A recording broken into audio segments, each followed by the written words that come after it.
During closed session, there was no action taken. We did talk about 2 expulsions, and we'll be voting on those later on in the meeting. Okay. So I always do this. I always make the report before the pledge, right? Superintendent, you have 2 young people that want to help us with the pledge? I have 2 volunteers that agreed to help us with the pledge. Young ladies, would you please step forward?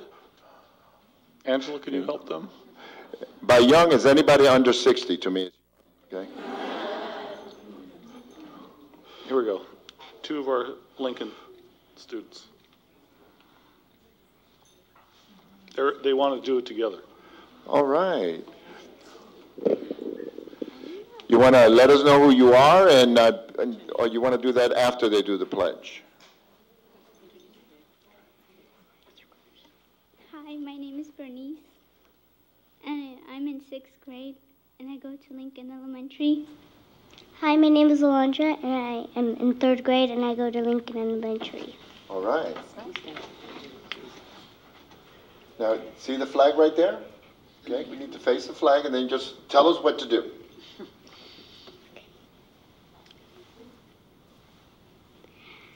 I pledge allegiance. I pledge allegiance to the flag of the United States of America and to the republic for which it stands, one nation, under God, indivisible, with liberty and justice for all.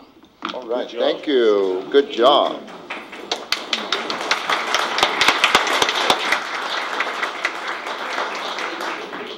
Now, we want you to come back for the rest of the year at every meeting and lead us in the pledge. We already reported on closed session. So approval of the agenda. I need a motion and a second. Member Thomas, did you have something? Yes, I would like to have the agenda approved with one minor change. My colleagues from the Newark Rotary and representatives from the Newark Educational Association are here to make an announcement. I would like to move that up to immediately after we approve the agenda. Okay, I second that. Okay. Everybody, we don't have to vote. Just give me your hands, if that's okay. Okay, great. Okay. Okay, go ahead, Member Thomas. May I invite my colleagues forward to make an announcement? We just did. Good evening. It's been many years since I've spoken in this room, more than 10. And my name is John Bernard, and I'm pleased to be the interim principal at Newark Memorial High School, but equally important, I am pleased to be the president of Newark Rotary. And every year, Newark Rotary has a crab feed, and at the crab feed there is an opportunity for the community to donate to a need within the community. And I'm happy to say that there was a significant amount of money raised that is going to be going towards the Newark Schools Foundation. And I'm happy to present a check for $6,300 to the president of that group. And I'm going to give it to you. I know he's going to be saying something right now.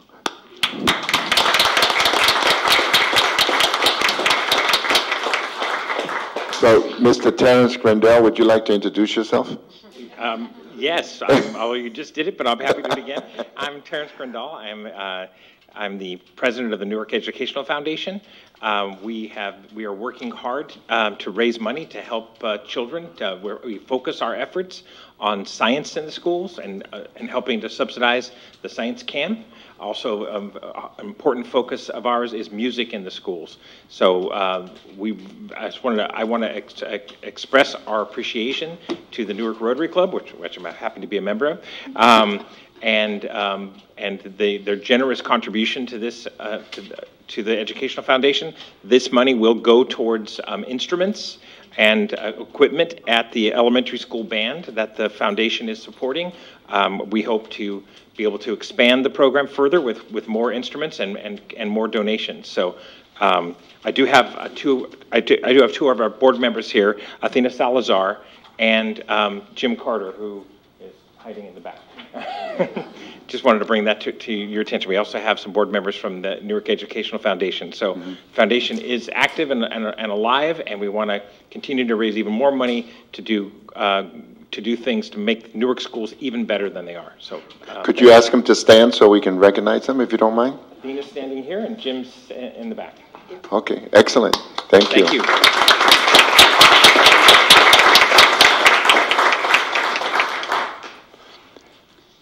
And we have our recently retired board member Jan Crocker here. And for those of you that don't know, Dr. John Bernard was our superintendent here a few years ago. And now he's helping us at the high school, and we really appreciate it. Okay. Member Thomas, is that it, or did you? That's it. Thank you very much. I'm so proud to be part of the Newark Rotary Club. Thank you for all you do or we do. Okay, Superintendent, we have the spotlight. Yes, this evening our spotlight is McGregor campus. I'd like to bring Dr. Calderon forward to present our spotlight.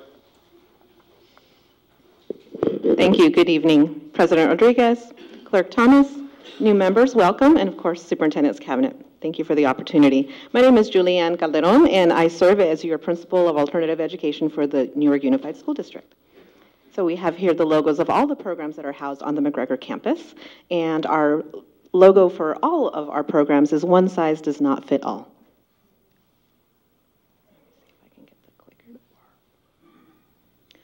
So this is just a flow chart because we often get questions about how do we collaborate with Newark Memorial, which is our main feeder school.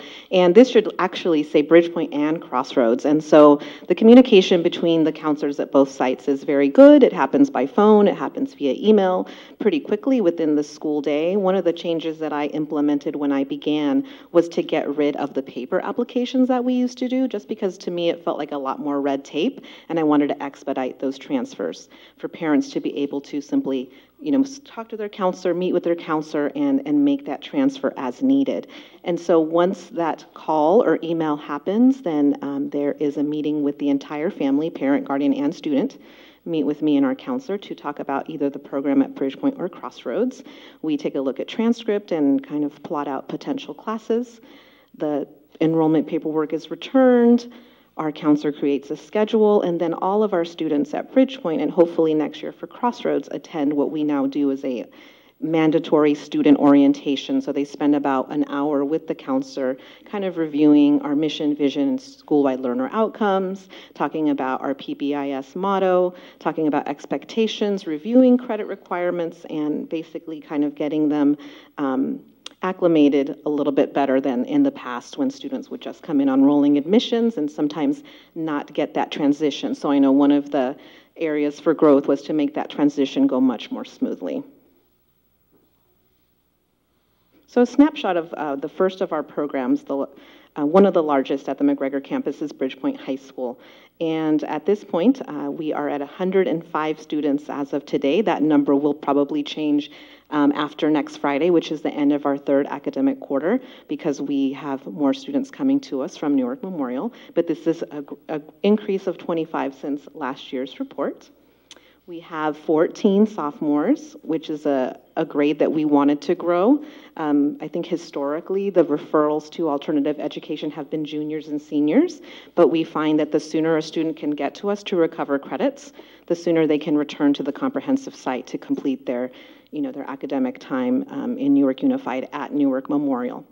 We have 39 11th graders, 42 12th graders.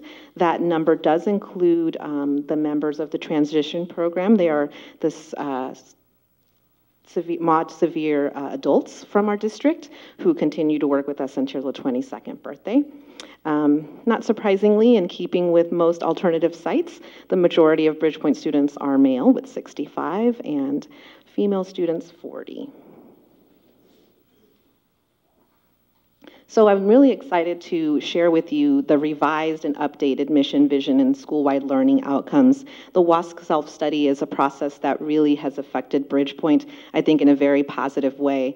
And this year, we were able to include our students in the revision of our vision and school-wide learner outcomes. And so our WASC student focus group has met twice thus far and will continue to meet until the end of the school year. But their first task was to help us review and revisit the mission, vision, and school-wide learner outcomes. So this was a wonderful discussion that I was lucky to facilitate. I served as facilitator of this discussion, and our young people talked about the advantages of being at Bridgepoint, some areas for growth, but most importantly, they articulated what they feel are the expectations for their academic and personal growth while at our site. And so you can read those for yourself, but I'll go ahead and say them. Our mission is to motivate students to stay in school, reach their full potential, and become lifelong learners. Our vision, Bridgepoint High School, is a safe, supportive learning environment where all students are supported and challenged to reach their full potential. And the school-wide learner outcomes through daily learning and collaboration, all Bridgepoint High School students will: 1, take responsibility for their academic success through hard work and improved time management. 2, graduate with a plan for achieving their college or career goals. And 3, demonstrate positive citizenship and character as young adults and role models. And this is all student voice. These are all their words that I just put together for them in this document. So of course we can't not discuss achievement data, and the students will actually be seeing this presentation at our next focus group meeting. And this is an area, of course, that we recognize both through the WASC self-study and our single plan as our area of definitely our #1 priority is to improve the achievement of students. As most of you know, the majority of the students who come to Bridgepoint come to us credit deficient and often struggling in their academic skills. So in some ways, those results are in keeping with what we know already about their prior academic achievement. So plenty of room for growth in English language arts. As you can see, there is, quite a lot of space for us to try to make up some of those gaps. And as is happening district-wide, math is definitely the area of greater need and higher, in some ways, higher priority. They're both high priority, but as you can see, the overall performance in math is not positive at this point.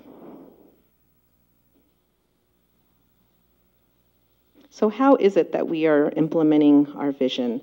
Well, we are doing a lot of both new and continuing things at the site to be safe, supportive, and creating that positive learning environment. In the safe arena, we are embarking in our planning year for PBIS. I think alternative education in many ways already implements this, but we are doing it in name and officially, and we're super excited about that because I think it's going to capture some of what our best practices already are. This year, I myself started giving out weekly attendance awards because, like most of our sites in our district, attendance is important, and when attendance is tied to credit attainment, it becomes very important. And so my students they hear announcements over the PA, and they get a small prize that I hand deliver. So the kids like that, and they like being weekly winners, and they like kind of having competitions with each other. I think there's a couple of young men who have been perfect all year, and I think are battling it out to see who's going to be the perfect one at the very end. So that's very exciting. And then, of course, district-wide, we worked on new safety plans and involving the site council in that work and working with Newark PD, which was, I think, important. Supportive environment, this is something that I feel that we've done well, but we have, I was lucky to be able to work with our partners and expand our cost services. There are close to 60 to 70% of our student body between both Bridgepoint and Crossroads have a cost referral. And so being able to expand those services through our partnership with East Bay Agency for Children, which provides for individual therapy, and also through... Could you define what COST is? Because there's a lot of people in the audience that maybe do not know. It stands for Coordination of Services Team. And so it is a site-based team. I'm on the team, the counselor. We have a district liaison, Ms. Victoria Garcia, who you may have seen present at this board meeting in the past, as well as our clinicians. So the therapists who provide the services are part of this. We get referrals from basically anyone. A parent can refer, a student can self-refer, teachers, of course, and staff can refer. And so the team meets weekly, and we evaluate those referrals to see what kind of services the student or family needs, whether that's individual therapy, referrals outside of the school, support from our parent partner. And so we try to offer those services to our students to support their achievement. I think I already mentioned the new student orientation, in which we orient all of our students to our programs. This year, our new counselor decided to liven up our report card night by hosting a parent resource fair. So it wasn't just an opportunity to come meet teachers, but they could also connect with various outside organizations and connect directly with those. And then, of course, learning environment. I'm really excited because almost everything except the bottom is brand new to our campus.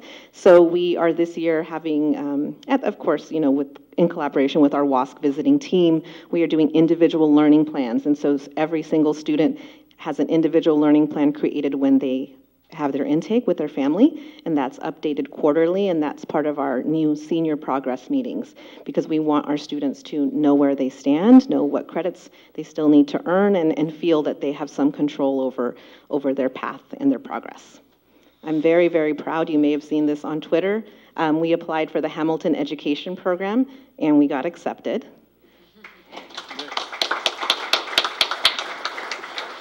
And what this means is that my students have been spending, they said 3 to 5 days of curriculum. It's really been more like 2 to 3 weeks of curriculum in just some really close reading of texts about the Founding Fathers, and obviously building that background to fully enjoy the Hamilton musical. And so we'll be taking approximately 28 Bridgepoint students from English 3 with us to go see the latest production in San Francisco of Hamilton. So a lot of excited folks on campus. So I'll be sure to take photos and post those on Twitter, and you can just feel the excitement, and I'm very excited that we were able to do that. Something else that happened along the lines of our WASC team was they suggested that we break out the Englishes. You know, we know credit recovery is super important, but learning is super important. And one of their suggestions was to break out all of those individual classes by grade level so that we could really do a deeper dive into the content. And so this year we were able to offer a section of both English 3 and English 4. And of course, our ongoing partnership with Mission Valley ROP. Through them, we were able to host a holiday feast. Our culinary arts students are working with outside organizations to cook meals. And so it's just another way that we are expanding and enriching what our students are experiencing at Bridgepoint. Oh, and of course, can't forget STEAM Week, which we'll be embarking on in May, which we're excited about as well. So lots of new changes, but all positive. I already mentioned PBIS. This is in typical Bridgepoint fashion. It's a little irreverent, our motto. You know, typically you hear safe, respectful, and responsible, and that's what I was pushing for. But, you know, my staff and students wanted to be just a little bit outside the box there and creative. And so our motto is be cool and take care of business. That's good. And it goes with the song and everything. And then we'll be calling our prizes Panther Prizes because we are the Bridgepoint Panthers. This is just a photo from that first holiday feast that our culinary arts hosted for the entire school, as well as guests. Member Martinez was there, President Rodriguez, Superintendent Sanchez came. We had administration from MVROP and teachers from their program. So it was just a really wonderful meal to have the kids coordinate, cook, serve, and enjoy that meal as a school. Is a tradition that I hope, well, we're already planning to continue it. So it's something that I brought from my previous district, and I want it to be a Bridgepoint tradition that we continue that. Also at McGregor campus is Crossroads. Now, I know in the past you've heard it referred to as Crossroads High School, and while that is true, we have mostly high school students, we are actually also serving middle school students, and I got an email from a family that at an elementary school that is considering a Crossroads placement. Now, because the program is small, it is pretty close to full at this point in time. Currently, we have about 53 students. I think that number changed this morning, so we are still maxed out. As you can see, we have 1 7th grader, 1 8th grader, 5 freshmen, 14 sophomores, 16 11th graders, and 16 12th graders. And for everybody in the room who's wondering what's the difference, Crossroads is an independent studies program, and so the students who come there shouldn't be credit deficient. They should be coming to us because they've got some extenuating life circumstances that prevents them from being in the classroom. And, you know, we want those students to eventually transition back to Newark Memorial or Newark Junior High so they can continue their education.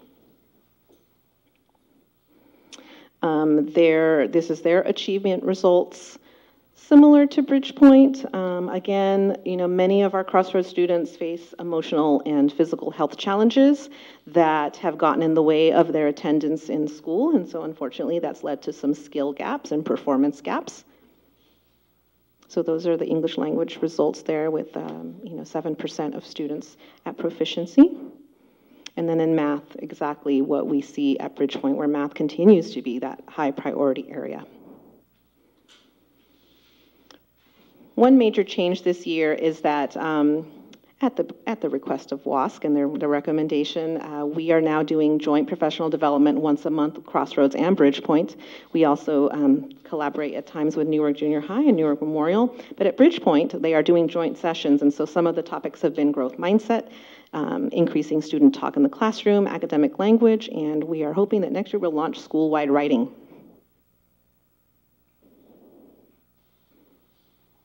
And of course, our STEAM work, which we're getting excited about and gearing up for.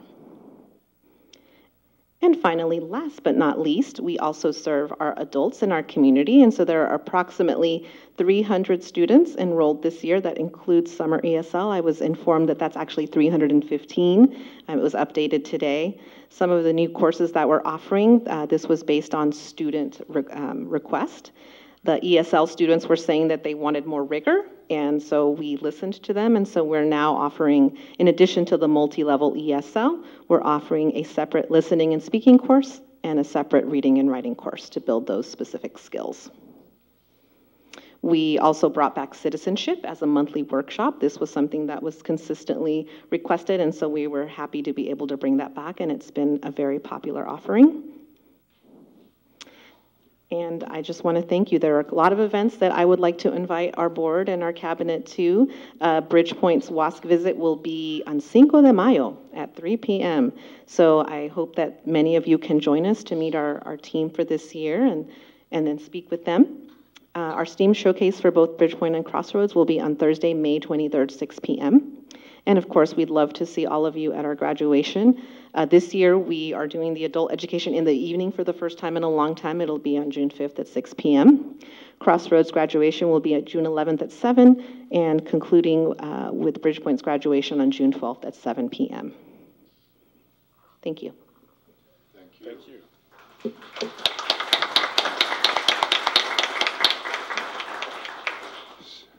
That was excellent. Thank you. My daughter went to Crossroads for a year, and it was the best thing that happened to her, in my opinion. She came back to the high school, and she was beyond with the grades and the units and the credits. So I'm glad that we have that avenue for our kids. When this comes up, I don't remember Thomas and I, one was the number of students. We want to make sure that when we have students at the high school, especially freshmen and sophomores, that instead of falling behind, they can go over to your site and then catch up, and then the transition is an easy one, going back. And I think you mentioned that. Can you hit on that more? Yes, and so as you can see, there was an increase in sophomore referrals, which we are definitely promoting in our conversations with Newark administration, Newark counselors, as well as families. This wasn't reflected in my slideshow, but I even went to OOP, to present and to talk about our programs, just because I feel like sometimes parents don't always hear about my program. They only hear about it when the student is in trouble, and I just wanted to go to say, here's who I am. I'm a resource. Feel free to give me a call about adult ed or Bridgepoint and Crossroads. And I think doing more of that kind of work in advance, being proactive, is definitely going to be helpful. As far as freshmen go, I think we definitely need to do some outside the box thinking, and this has been something that we've discussed in our secondary collaboration meetings. As far as freshmen attending continuation high schools, they can't attend Bridgepoint due to the age and grade requirement. However, I do think that as a secondary team, we can look at some other models of how we might support those freshmen in recovering credits. Okay. Member Gutierrez? Hi, thank you. I actually just had a question. I thought it was a good time with such a large audience today to ask in regards to the citizenship class that you guys have for adults. Is it in multiple languages, or is it only currently in English? I think it's currently in English. I would have to ask, I know my parent partner does some work with the adult school to see if there's translation available or if she's available. It is very popular. Everyone is welcome. It's free, so please join us. I know this is going on YouTube as well, so everyone is welcome. There's a session every month, so please come and check that out. And I know in the past, years ago, did you want? No, that's it. We had traffic school, and it's been a while, and I was hoping that would be something that we would be discussing. That's something we are going to continue to explore. At this point in time, it's become quite costly. The person who teaches the program has to be certified, and so that would be an expense that, we are trying to cut back on expenses and being thoughtful about how we spend money. And so that has been kind of the greatest obstacle, is the time commitment for someone to get certified, as well as the expense of getting someone certified. Okay. Thank you. So I visited your school, and I know years ago you used to have a sweater or a shirt. It's at Bridgepoint. This one is for the junior high. Member Crocker. This is the junior high one, see? But, so hopefully, if you do decide to do that as a fundraiser, the board would support you. And thank you so much. Spirit Gear is coming, especially with PBIS around the corner starting in the fall. And I know that WASC is big on, having that image and that logo forming part of the mission and vision and student learner outcomes. So yes, you will be the first person I email when we put that order in. And you've been with us now 2 years, I think? It's my second year, yes. Yeah, we're very excited that you're there, and I know it's a tough learning curve, even with your experience. When you go to a new district, and alternative school is not something that a lot of people, want to go to. So, and I know it's your passion. It is. And I really, it seems like we have the right person. Thank you. I appreciate the support. Yeah, and we appreciate it. Anyone else? Okay. Thank you all. Thank you. Oh, did you have anybody here from your site? Yes, I did. I was really lucky to have my wonderful site council members here. We've got representation from Crossroads. My phenomenal teacher, I wish I could clone him and have him at Bridgepoint as well, but I can't lose him at Crossroads. So Mr. John Angelo, can you wave? Somewhere out there. They want to give you a hand, John. Come on in. I know he's very much in demand. Yes, he is. And then I also want to thank, I consider her Superwoman. Somehow she's always there, whether it's Avanzando or Site Council or WASC Focus Group. She's become my go-to in my time at Bridgepoint, and I'm going to really miss her when her son graduates in June. Miss Blanco, she's on the Bridgepoint Site Council. If you can give a wave.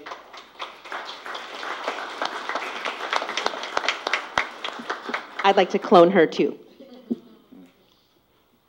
So the wall in the back, was that already here, or was that part of your presentation? No, that is part of what we are showcasing tonight. So what you have is some digital art from our Crossroads program.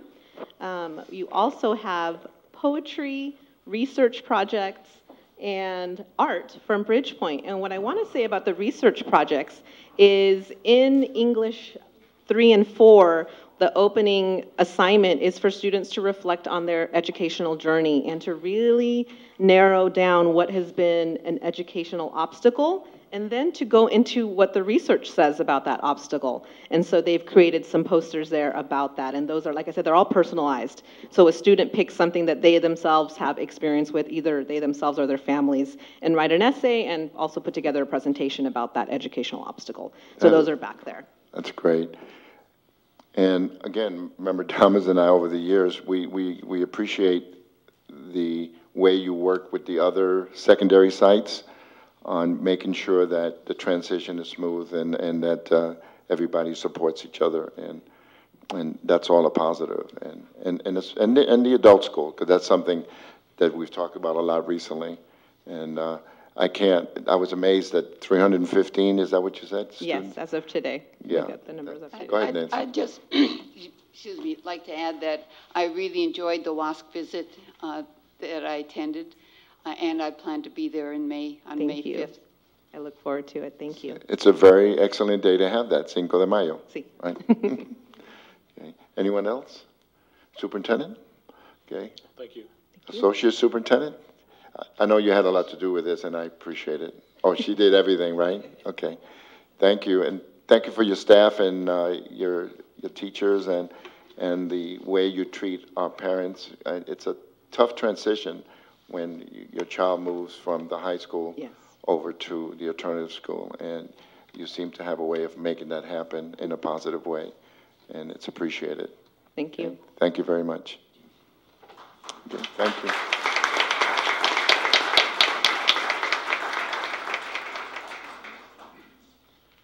Okay, with that, we move to public comment. And we have member Vice President Thomas, could you read? Yeah, ask him to come up if you don't mind. 8.1. Please.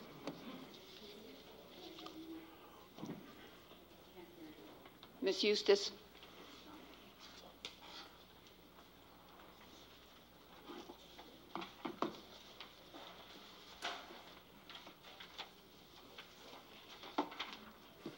Good evening, Board. I'd like to ask for an indulgence in, if I read my speech, it's going to take me 3.5 minutes. I timed myself because I knew the 3 minutes were up there. Is it all right if I just read it so I don't break it into two? I don't, Board? I think that's okay. That's okay. Okay. All right. First off, I want to introduce you to your classified bargaining unit. So everybody that's classified, could you please stand up?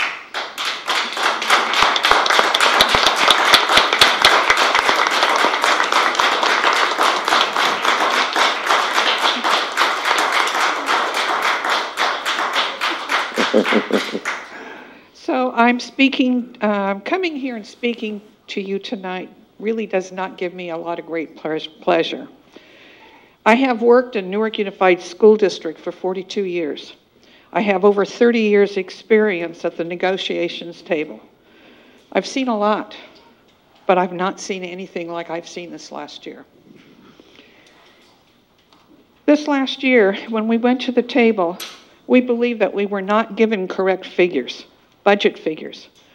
We asked questions, but there didn't seem to be an interest in getting the answers to our questions. The numbers still do not match up. When presented with a Me Too clause, we tried to explain that we are not teachers, that the offer that they offered affects us much differently than it does the teachers.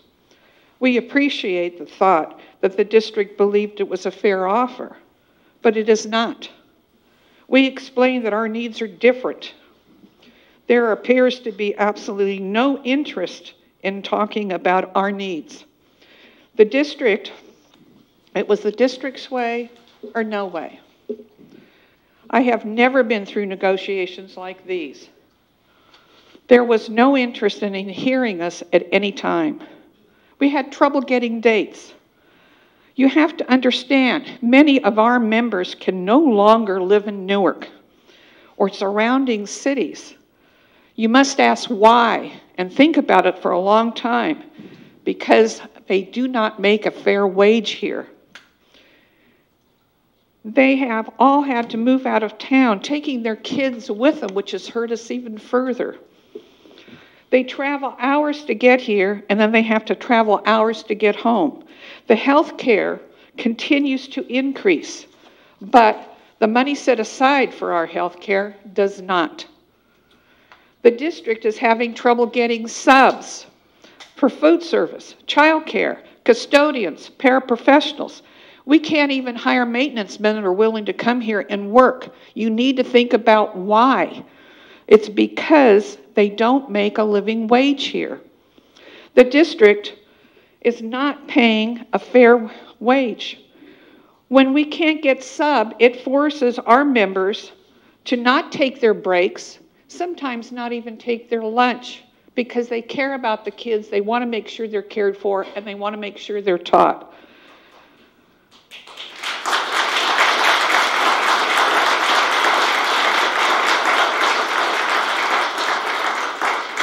My members are totally stressed.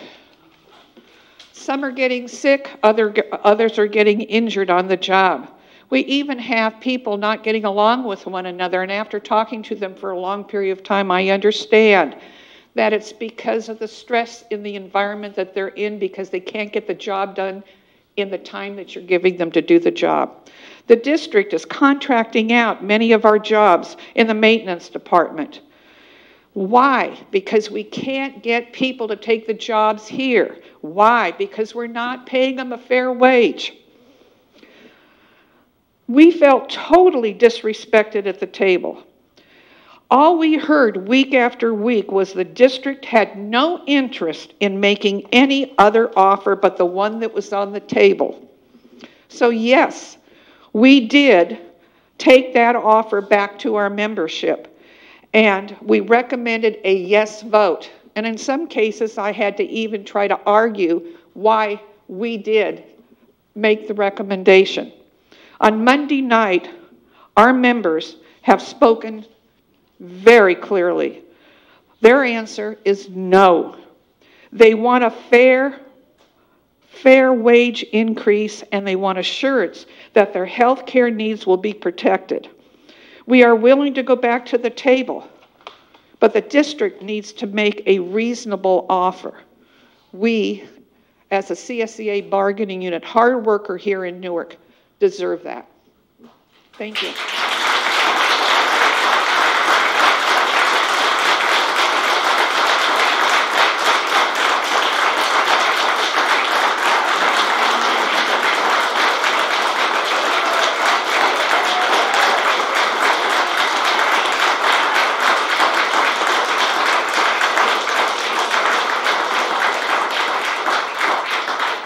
You announce the next one. Mary Bingham.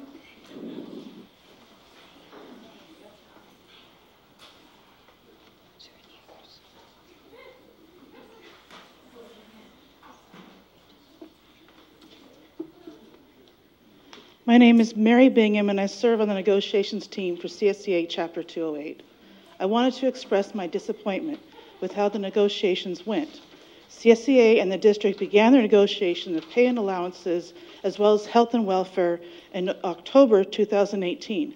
If you're questioning why we did not reach any type of tentative agreement, it was due to the fact that the district did not want to meet for weeks at a time, and their schedule were just too busy. This was insulting because all of our jobs are demanding, and we still managed to bend to the will of the district, even if it's inconvenienced to us. Even after scheduling a meeting, we often would see them canceled and postponed. We weren't even able to come to any kind of a tentative agreement before March. After this tentative agreement was brought to the chapter, it was voted down. On the negotiations team, I am representing the food service department. They are some of the lowest paid people in the chapter. To them, a 0.5% can't raise their salary to compete with even local fast food restaurants. Imagine your child going to work for the first time and making either the same wage or more than you do. This is what they face every day. As my time is limited, I'm going to close out by saying that it's time to acknowledge the true needs of CSEA. Living in this area is incredibly expensive.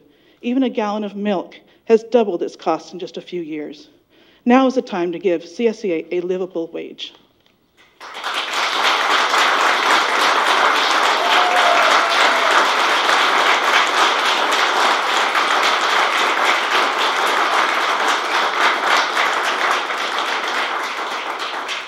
We have one more, don't we? Oh, is there? No, that was taken care of, Dr. That's Bernard. it? So we're done.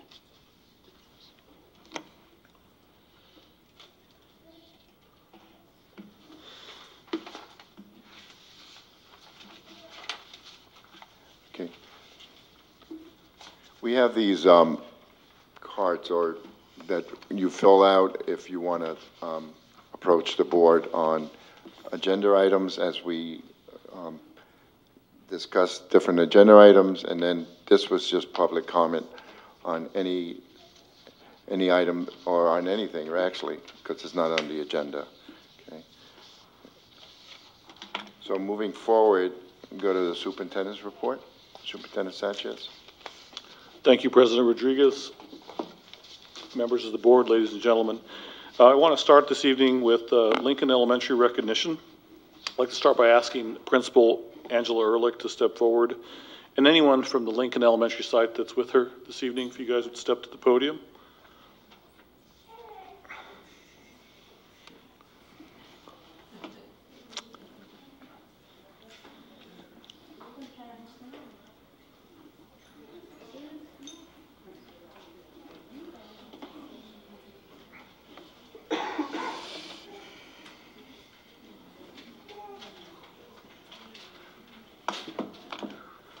So tonight, I would like to recognize and congratulate Lincoln Elementary for being named one of the top Bay Area public schools for underserved students. This was a round of applause for them.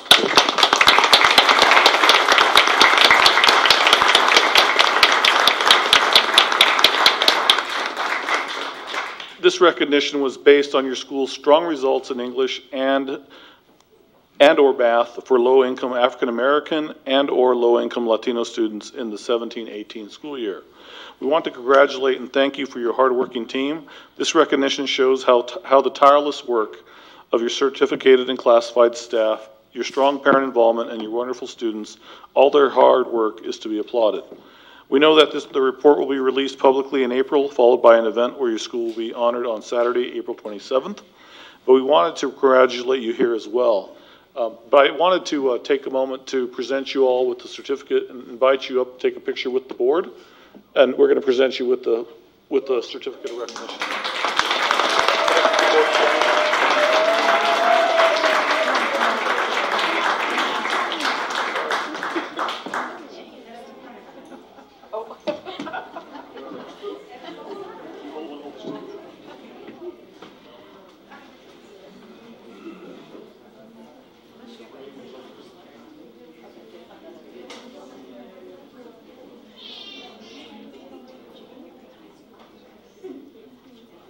Principal, I'd like to present you with this certificate of recognition to Lincoln Elementary School, where my granddaughter went for 7 years.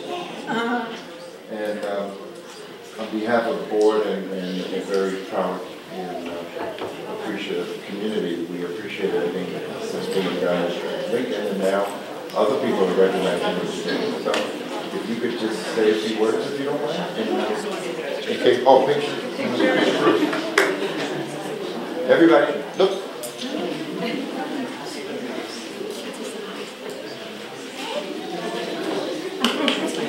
Okay, and please introduce your family. That's my daughter, Ashley. My granddaughter.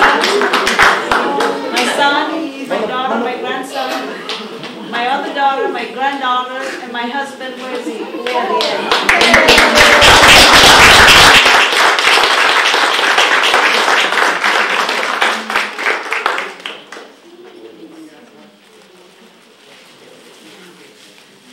Take another picture.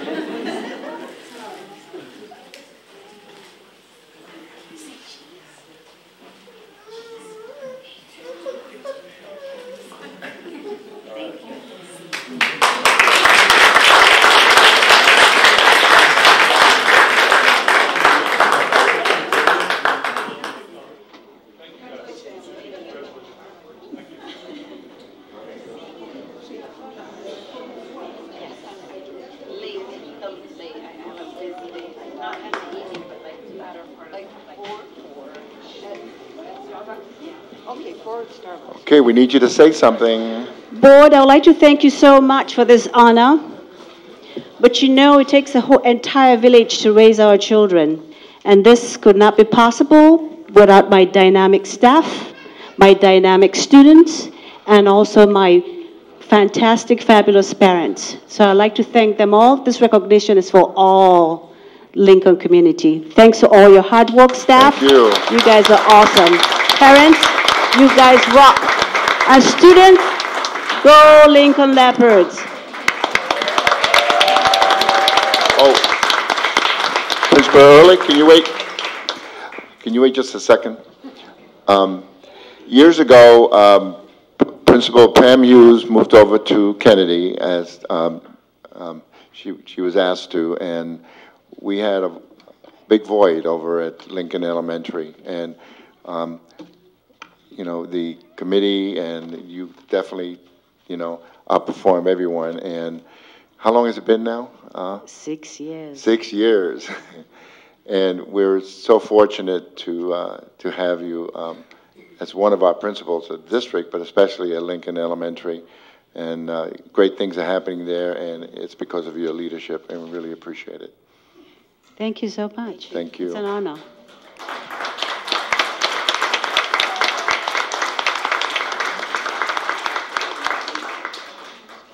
Superintendent? Thank you. Congratulations again to Lincoln. At this time, I want to just do some follow-up on the board requests. Member Zhang had requested fiscal review of professional services, and CBO Wynn will be updating you this evening on those items. And we will also be updating a little bit on conferences and the trend that we're seeing in expenditures there. And this was provided in the Friday update on March 8th to the board. From President Rodriguez, we had a request about how does a qualified status impact the district. That will also be addressed this evening in CBO Wynn's report. And we're in process of coming forward to the board with some concepts on employee housing. So we'll be following up on that at an upcoming board meeting. For Member Martinez, we're looking at following up on restorative justice and capturing ADA. We're kind of looking at a draft schedule of the calendar to schedule out study sessions going forward. And I believe that was attached, is that correct? So get those requests into SHAR, and we'll continue to start filling that calendar up and kind of work with the board to sequence that. I think the last couple items here are also following up on ADIS follow-up status report. An email with the detailed status, updated timeline, and the original contract was sent to the board via email, March 13th. We plan to have ADIS present to the board in April. Revenue Enhancement Committee, this committee that Member Martinez and Member Thomas will be on, will be presented during the staff report as well this evening. And no requests from Member Thomas from the last couple of meetings, and Member Gutierrez also no requests. One more thing, we will be sending out Friday updates on the Fridays that we don't have board meetings. We tend to talk with you a lot during the week of the board meeting, and this kind of helps relieve a little pressure, and we'll be providing that on every other Friday when we don't have board meetings. My last item is to turn it over to my friend Cesar, who wants to do a brief report on the high school. Yeah, thank you. I know it's not my designated time to report, but I would like to invite the board, the cabinet, and the members of the public to two important events for Newark Memorial. The first event is Memorial's Got Talent. So every year around March, April, we do have a talent show. So I believe there are 10 or 11 students performing. That's tomorrow night at 6:30 p.m. in the Black Box Theater. Tickets are $3. The other thing is the athletics department will be having a crab feed. That's going to be Saturday at 5:30 p.m. at Swiss Park. Tickets are $50. They can be purchased from the athletics office and I believe at the door, but I'm not sure. So go ahead and purchase those in advance. Thank you. Thank you, Cesar. And those aren't all the requests. I know that we do have some other requests that we need to clean up, and I'll be working with some other board members on those requests and make sure that we get those on the docket. Thank you. So that concludes my report at this time, President Rodriguez.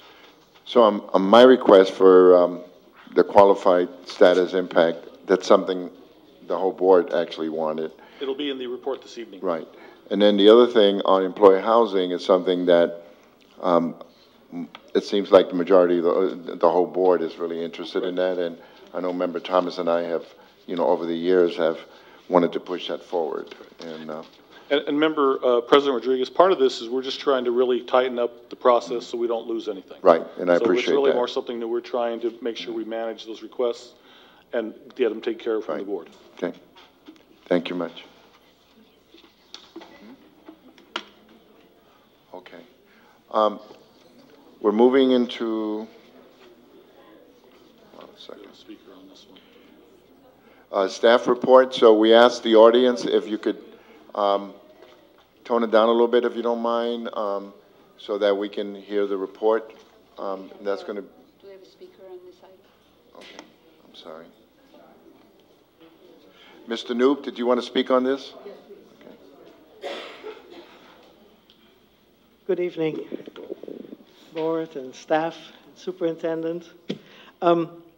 First of all, I really personally want to thank Board Member Zhang and I know Board Member Thomas for asking the financial information, some detailed information. You know, I really believe that it's very important that board members. My apologies, President Rodriguez. I can't hear the speaker and what's being said. My apologies. Why don't we wait a second because people are leaving, if you don't mind, Mr. New.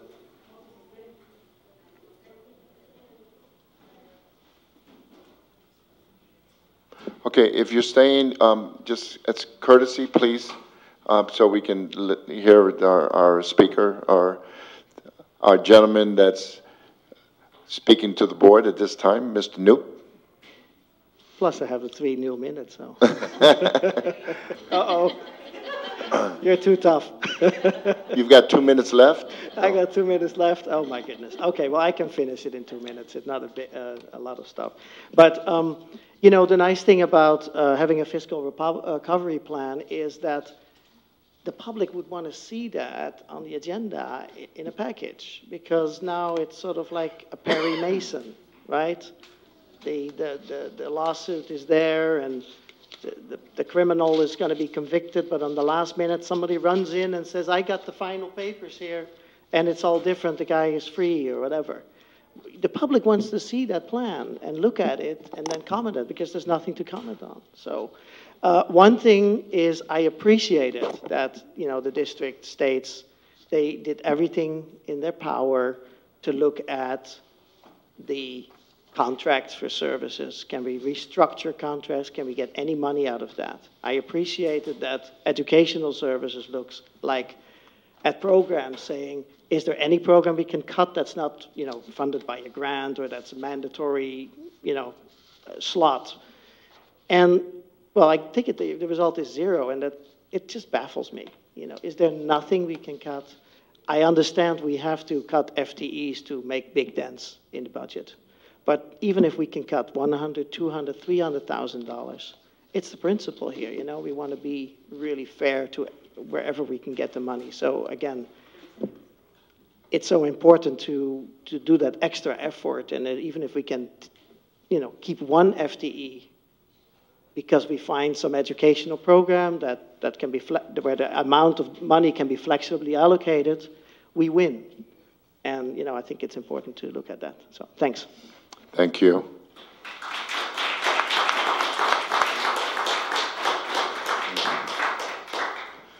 So now we have a staff report. CFO Nguyen, can you introduce your partner? Right.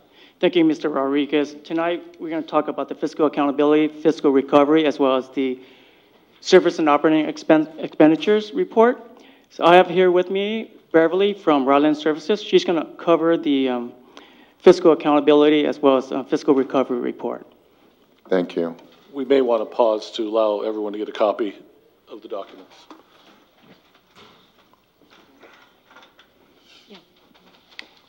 Well, since I have a minute, Beverly, I wanted to thank you for joining us and helping us through these difficult times that we have right now with the budget crisis, and your expertise and the way you present yourself. It's excellent, and it comes at a great time for us, and so we can get this difficult task done and move forward. Thank you. Thank you. Newark has a special place in my heart. I don't know if any of you know, but when I became a certified public accountant, the first job I got in a school district was here in Newark.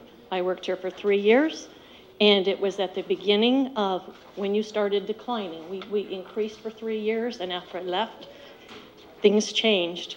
But it was very good. We didn't have to do any budget reductions the 3 years I was here, but it was a very pleasant experience for me. If any of you have audited in your life, you learn that it's a life that's difficult.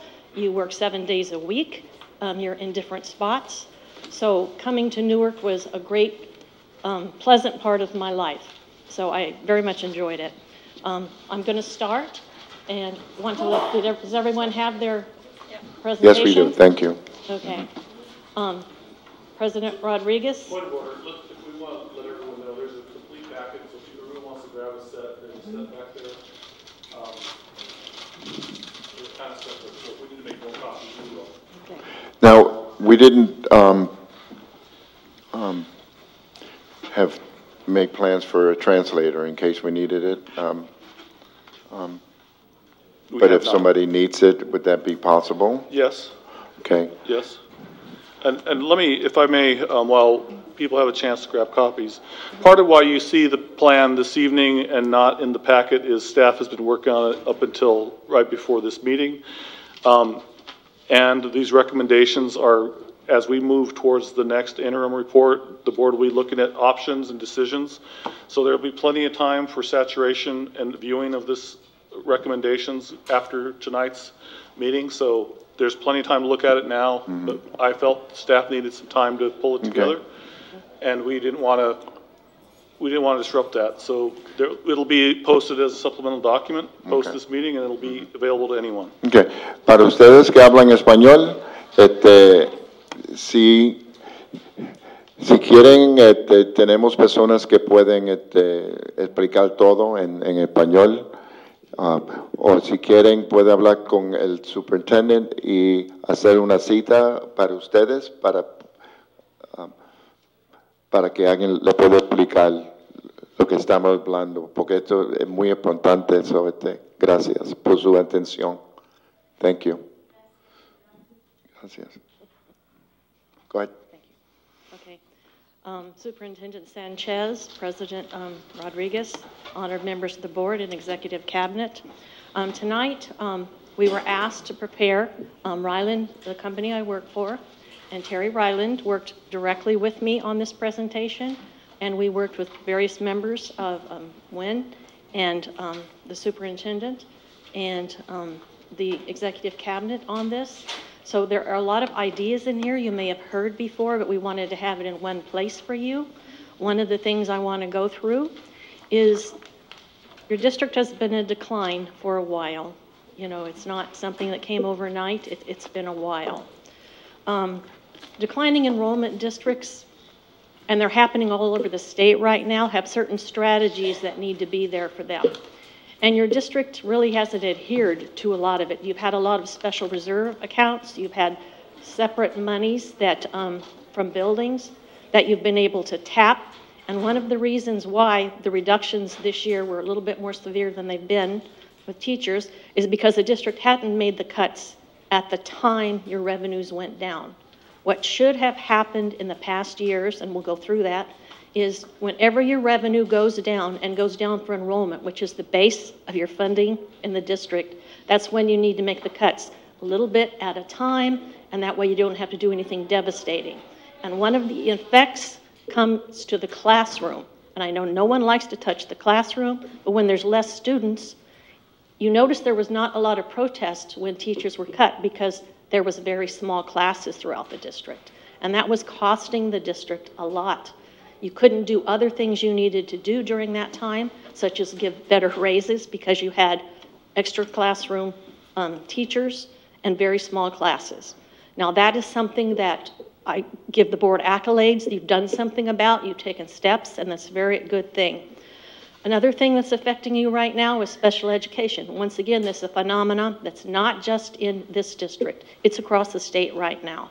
I talked to Terry Ryland, and she said she's seeing it everywhere, even in declining districts. Everybody's seeing their money being taken up by the special education department. You have to serve special education students like every other student. It's just more expensive. And the federal's not contributing what they need to, and the state isn't. I can tell you our new governor thinks there needs to be something done for special education, but they're still studying it. They've been studying it for years. I'll go through a little bit of the STRS and PERS issues that were being helped a little bit this year. I'll go through AB 1200, where there's a qualified district, a unqualified district, and a negative district. I'm going to go through that in a summary fashion. The board has taken action, and I commend you. You've reduced positions. You've helped reduce costs. We're going to look at increasing revenues within a revenue enhancement committee. And we're going to actually review contribution in this district. One of the things is that when a program is not supported by federal or state or local sources, then you reach into the general fund to fund it. So we're going to talk a little bit about that. One of the things I just want you to know is when we're planning a budget, which the district is doing right now, you're not planning for 1 year, you're planning for 3 years all the time. You have to plan that you can stay solvent for 3 years. This district is a declining district. 806 students over 6 years, and only 1.5 FTE was reduced in the classroom. That's why you had so many reduced this year. Basically because 806 students and all the cuts were made outside of the classroom, particularly in classified.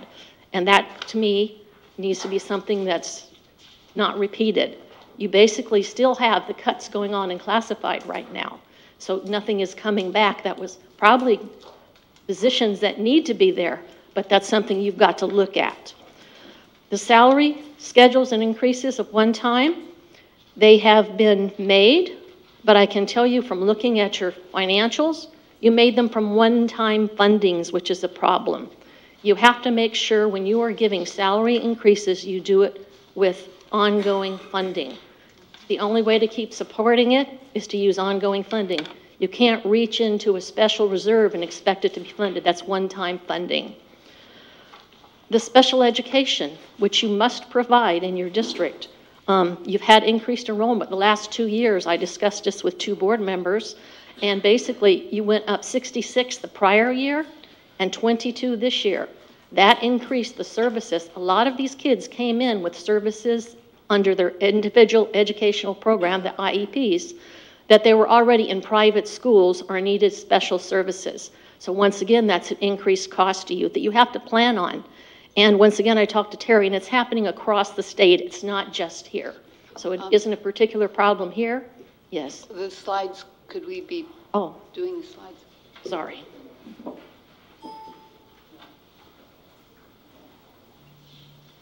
Okay. We actually, the increase in special education obligations, it costs more for special education students, and we have to be according to the individual educational program.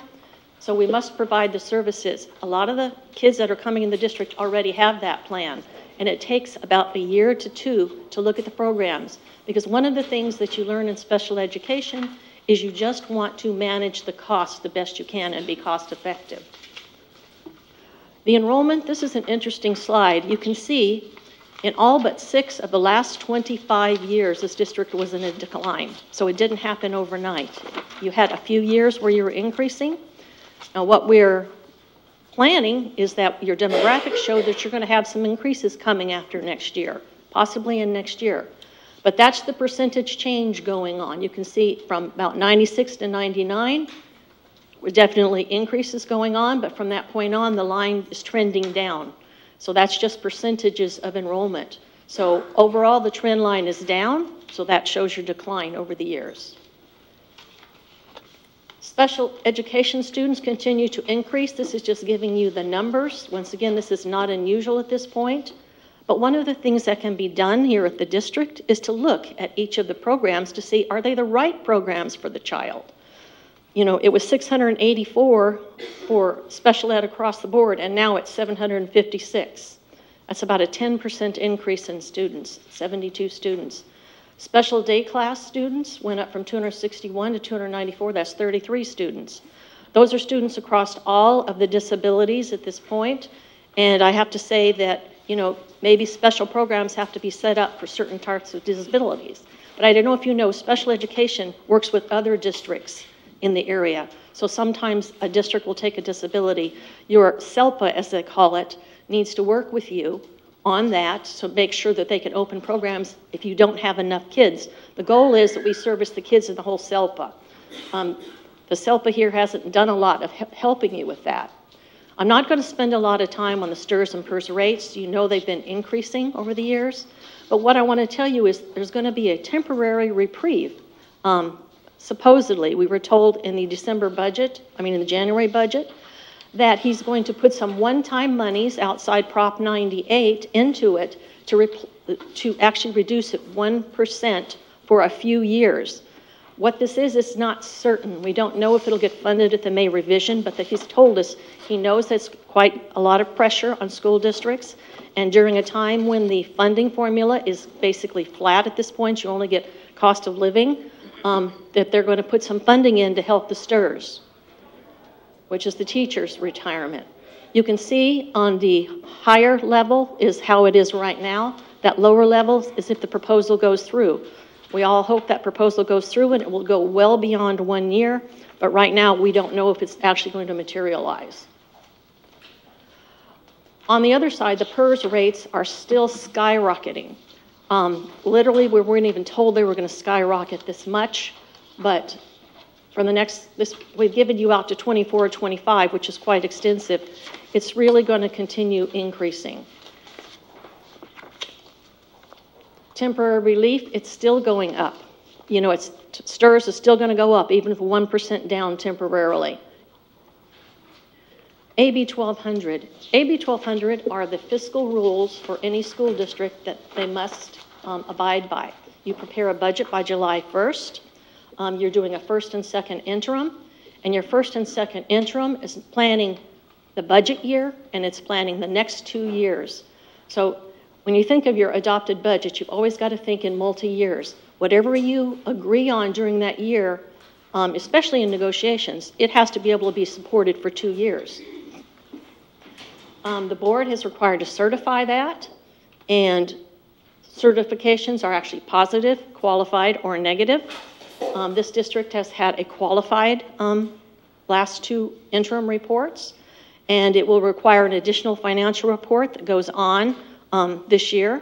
One of the things that happens, because this district is deficit spending, you've decreased your deficit spending, and I'll show a little slide later that it's coming down. Your deficit spending is coming down, and that's a very good thing, and that's because of the board action.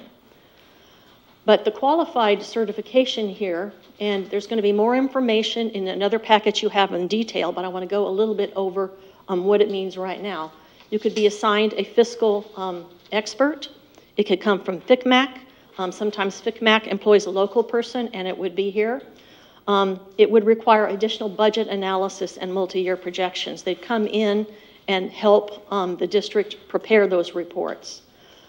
All of your collective bargaining would have to go through that financial expert to make sure that you can't approve it on yourself. You have to have someone else look at it for you. Required to encumber all contracts. This district does encumber all contracts, so that's something that you have to do under this, but the district already does it.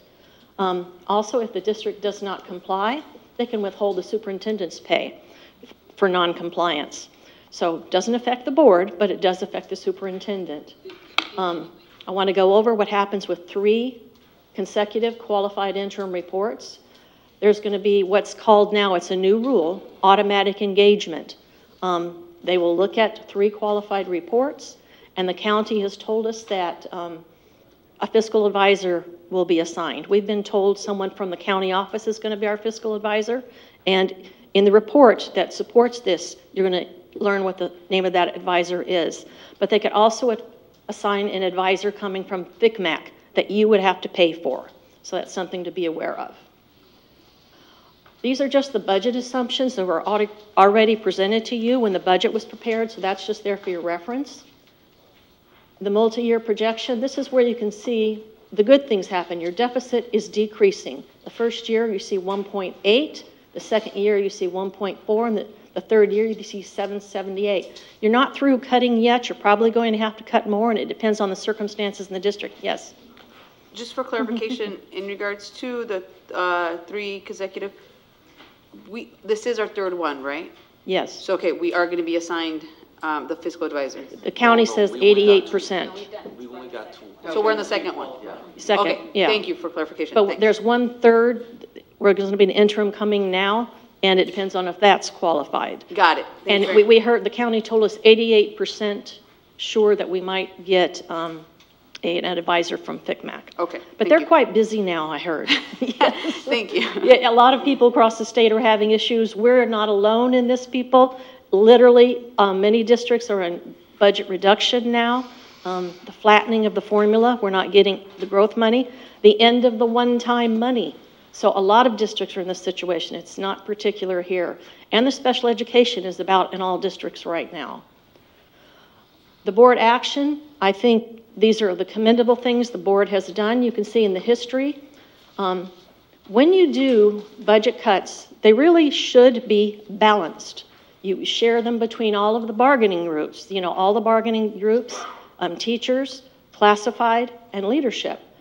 In the past, your cuts have been not 1.5 FTEs, all that was cut in the classroom in teachers. Most of the cuts came in classified, most of the cuts came in administrators at the sites, and it came in classified at the district office, maintenance and operations. So literally what you want to do as you go forward, whoever's the largest bargaining unit probably should take the brunt of the cuts, because literally the classroom with enrollment being down should have been impacted first, but that didn't happen at this district. That 1.5 that was done 1 year was at the one school. And you can imagine you were down 600 students. You had a lot of classrooms that were basically overstaffed. And that put pressure on the rest of the budget. And I just want to be blunt about that. That's just what happened. All those years, you were reaching into different places to fund it, and instead of making the cuts, if you made them right at the time, it might not have been so difficult for you. Make the cuts at the time the revenue goes down. If your students, we had that happen this year. Yes. Could I ask a question about Sure. that? It seems to me that there should be a process where the business office does the enrollment projections, and then they allocate the staffing accordingly. Yes. Does that have to be a combined process between personnel and accounting? I mean, in the business office, how does it happen? And how do we make sure it happens in the future? Well, it actually happens. You have a demographer who is doing some of your projections, and unfortunately, some of them were over-projected. So I don't know what the district did, I can't say, but I'm going to give the example that I saw this year. Your demographic projection, the budget was prepared with the prior, administration, and 168 students didn't show up this year that were in the budget. That literally occurs between, the schools and what their enrollment's at, and then business and personnel have to work together on making the adjustments then. One of the things that happened here at that point, the district absolutely solved. We're 168 students down this year. We're going to be 168 down next year. So literally we worked together to identify, actually without human resources, we couldn't have identified as much as we did. And for the Educational Services Department, who staffs, knows what the sites are staffed at, both of these divisions worked with us to say, where is it overstaffed? It wasn't us deciding in the business office. Business office said, with this many kids, how many teachers do we need? So it takes a whole group working together. It isn't just one department, but it's the business department to inform the other departments that we have a problem. Our budget is down 168. That's a pretty major problem. Because at that point, you're already staffed. You staffed the year before. And so you were overstaffed this year. I think one of the things that happened this year, why we didn't get a lot of protest, is the high school, where a lot of the losses took place, they knew they were overstaffed. So the superintendent worked with them to say, hey, where do we need to make adjustments? And so we just said, where do the adjustments need to be made? And we left it to the sites to make the adjustments. Literally, I think that everyone did a good job. The junior high did a job. So we took some sections down and some teachers out. And fortunately, this district has a lot of attrition. So there didn't have to be a lot of layoffs. At this point, it was pretty minimal because the attrition helped us with it. I think your district has a lot of attrition, and I've never seen it like this in any district I've been in. So you have a lot of attrition. That means your teachers are leaving, and I saw it specifically in special education. You were losing special education teachers, RSP teachers, SDC teachers. That's a problem because those teachers are hard to find. You're searching for them. I'm sure you find that it's hard to find special education teachers and RSP, speech therapists. You know, you're just understaffed there. But you can see that this particular year for 1920, I think we made the appropriate reductions, and yes, it's weighted towards the teachers, but that's because we didn't cut teachers as we should before. You can see that literally the 600,000 will probably have to be cut again next year. We need to look at some more teachers and see what our enrollment is next year. The decline next year is supposed to be much less, but we still have the decline that took place the last few years. We have to look at the state economic factors. Are they going to change a lot on us? The board will be, presented with the information as we get in the May revision. Is things going to change? Are going to take away the STRS changes they made? We'll get more updated information. So the $2.2 million in cuts, I commend the board for doing that. That helps curb your deficit spending, which you need to do. Basically, the district has to operate within the means that you have. You need to operate within the revenue you bring in. That's just the way that all districts should operate. You reduced positions. You find out where the decline is. Some schools may be up, some schools may be down. But you need to plan that in the out years what's going to happen. And we are working with the demographers to say where are the losses going to occur. So we are working with them, and they actually did predict a decline for next year for us. They didn't have the increase that they had this year. You also need to look into your collective bargaining agreements. Is there something else that can be looked at?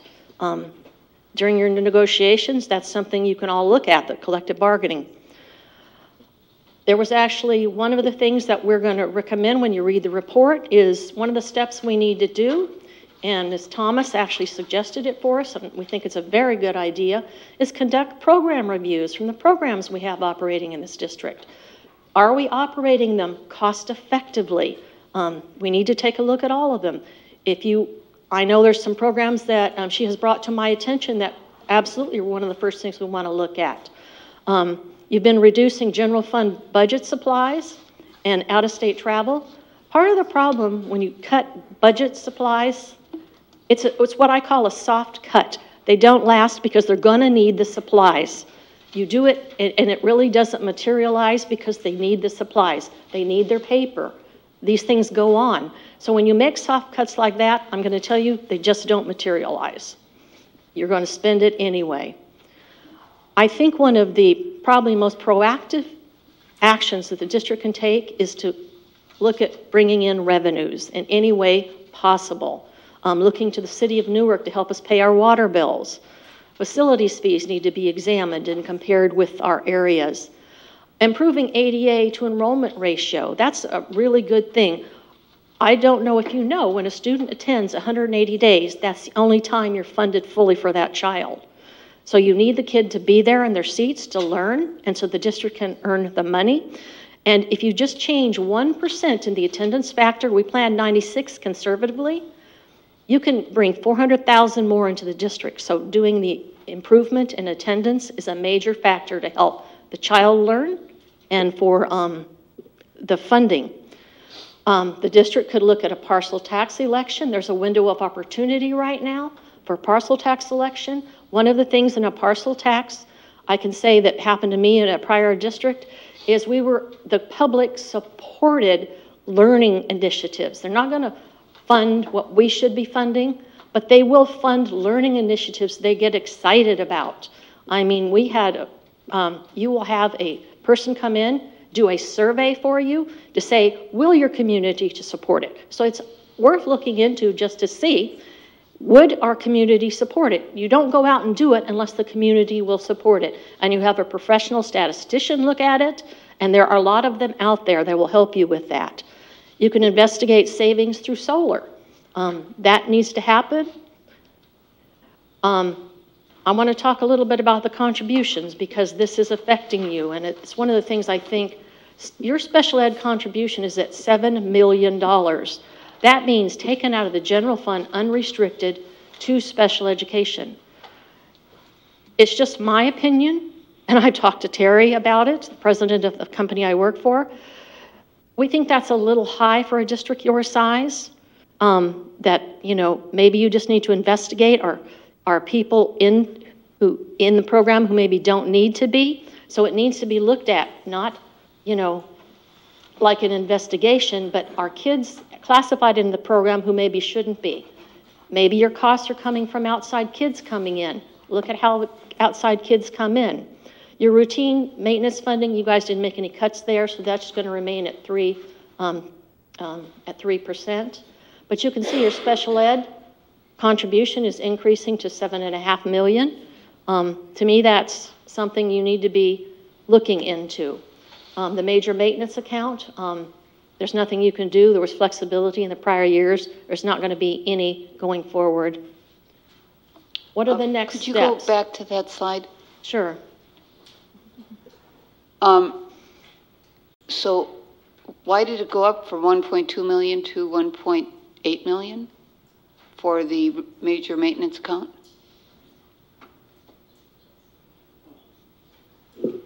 That is the percentage increase for routine maintenance accounts for enhancing our schools, maintenance and operations services, restricted funds.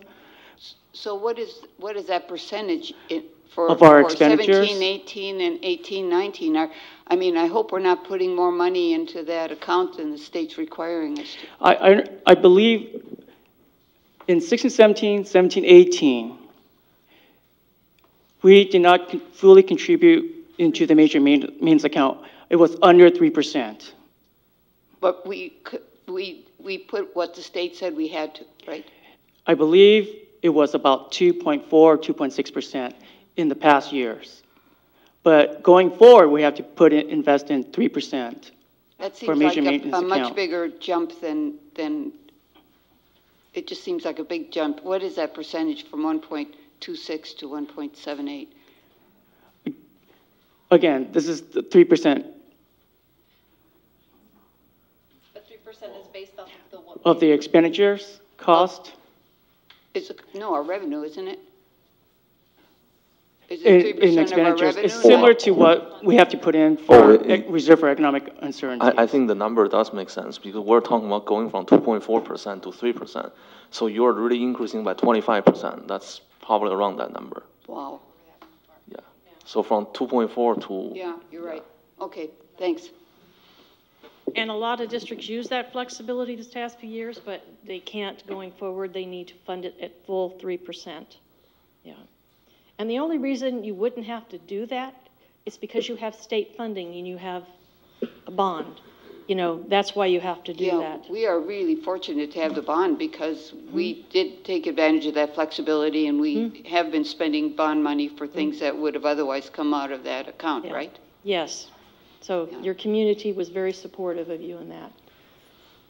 We need to continue budget reduction and brainstorming. One of the things this report talks about it is depending on where you bargain and what you decide. And we do believe the employees, you need to make a decision where you prioritize, because not only should you prioritize the educational programs for the students, you need to prioritize your employees who support those. I mean, it's clearly stated in the report. Teachers, classified, and administrators. And what are the things that I have advised Kai on? Literally at this point, what you have to be so you don't lose so many teachers is you have to actually be competitive with your local districts. That's the Fremont, that's the New Haven.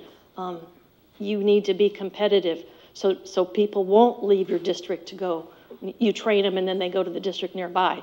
Your salaries need to be competitive and in all areas. They don't have to be the highest, just competitive. Look at revenue enhancement. That will help you. We have to adhere to a calendar and prepare a budget by July 1st. Fortunately, you've already made the reductions so that we can prepare the budget. We'll be updating the budget timeline. We'll be sending a budget calendar to you at the next board meeting so you can see the timing. Because once again, the budget has to be paired with the LCAP plan coming out of the Educational Services Department. The local educational plan literally has to be prepared and made sure that we put it in the budget so that those two timelines will converge. Work to complete negotiations with your bargaining units. classified apparently is you need to be bargaining with your classified. The other units are settled right now. We have to comply with LCFF and LCAP guidelines. And are there any other questions? Didn't log in. One of the things that never seems to make it on the list, and in fact, I think staff has said they don't want to recommend it, is that we look at consolidating schools. Yet one of our schools, one of our elementary schools has only 200 students from the attendance area in it. And all of the others are much lower than the 600 student, say you we'll usually have. We'll put that on the list. Absolutely, we'll put that on the list. Well, but I don't sense the support of staff. And when you don't sense the support of staff, I just don't have confidence that it's something that's on the radar. Maybe Nancy Thomas is the only one that really feels strongly about this, but I look at Area 3 and that we have that land there. I look at where the new students would be coming from, which is on that end of town. And I look at in order to be able to build a school in 7 years, like we have to if we're going to maintain that land, we have to make decisions now about redistributing where our students are. And I don't know that the public would like to help fund a new school if our schools are not full right now. Or that we can even use developer funds if we don't have the need for new schools. So I really, I'm one person that really wants to see if there is a will or... Well, you bring it up. At some point, we'll bring it up and then see how much support you have from the rest of the board on this, and then we'll move from there. Student Cesar? So returning to slide 11, when you say the 3 consecutive interim reports will involve a financial advisor, number one, what is the role of that financial advisor in terms of returning financial solvency to the district? And number two, what's the time between the arrival of the financial advisor and the point at which the district can confidently claim that fiscal solvency has been reattained? Those are very good questions. Right now, the state is quite busy. Literally, the state could contract with someone like me, literally, who have worked with FCMAC in the past. They try and bring people in from districts. So they have a lot of people who are out at districts right now helping them.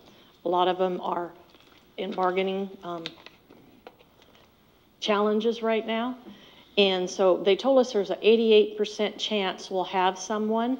That, to me, we can make that if you find your own advisor, but they can find you one. You do have to pay for them, literally. There's no set timeline for it, but they want to help you prepare your budget, which is what we're doing right now. They will help you prepare your budget. When they come in, they work with the board, they work with staff to help them prepare a budget that's solvent and a multi-year projection, maybe projecting for several years. But they depend on the local staff to try and get them their information. It isn't like they're coming in with an idea preconceived. It's like I don't come in with an idea preconceived what we need to do. If the district wants to do it, that's something they look into. So you would work with the financial advisor, the things you want to do. One of the things they will use is local staff to help them with it because they want to minimize their costs. So as a FCMAC advisor, literally, it just depends. You can come in and tell them what you want. The board can tell them what you want them to do, but they're going to help you prepare your normal fiscal reports because that's the AB 1200. Right now, the point they're coming into is that it's called, what is it called when they're coming in right now? State administrator? No. It's not a state admin, it's just a fiscal advisor. Yeah. It's a fiscal advisor assigned. Yes. Okay, thank you. Superintendent? And then Member Martinez. I would defer to Member Martinez first. Okay. Okay, good. Thank you. Thank you. Just to follow up on Member Thomas's point, we've had quite a bit of discussion on the school consolidation and school closure. Again, not a thing we need to would want to ever explore. But I think right now you made a comment. Well, do you want to see it on there? I think we've had a lot of discussion. I think if our projections for next year are all, from our demographers are already projecting that decrease. And we already know we have that gap in funding. We still don't have our expenditures under control. We need to put it on there and start that discussion. It's not a great discussion, but we need to have it because we need to get some resolution on this. Okay. Superintendent? So I would say, first of all, on school closure, it really is up to the board. Whatever the staff opinions are or aren't, really it's going to come down to, does the board majority want to close 2 schools or 1 school? And staff will do as the board wishes. That is our role. Our role is to give you advice and counsel. At the end of the day, you work for the community, we work for you, and we'll take that direction as needed. I just need a board majority to say, we want you to work on closing 1 school, 2 schools, or consolidating. Staff will do what the board asks us to do, and I think that it should be on the list. I think it's something we have to explore fully. We have to look at everything. I think that's really important. I do want to also reiterate the importance of this idea of proportionality. It's hard to stay away from the classrooms when that is the largest employee group. So when you look at how that plays out, and public comment we heard tonight from our classified, kind of it helps you understand the history. And I appreciate the candor from Ryland. I appreciate the directness. But I think at the end of the day, this is the board's district, and we will do as the board directs staff. So I just want to be clear about that. Thank you. Member Jean? Yeah, so I just want to ask some comment regarding the school consolidation.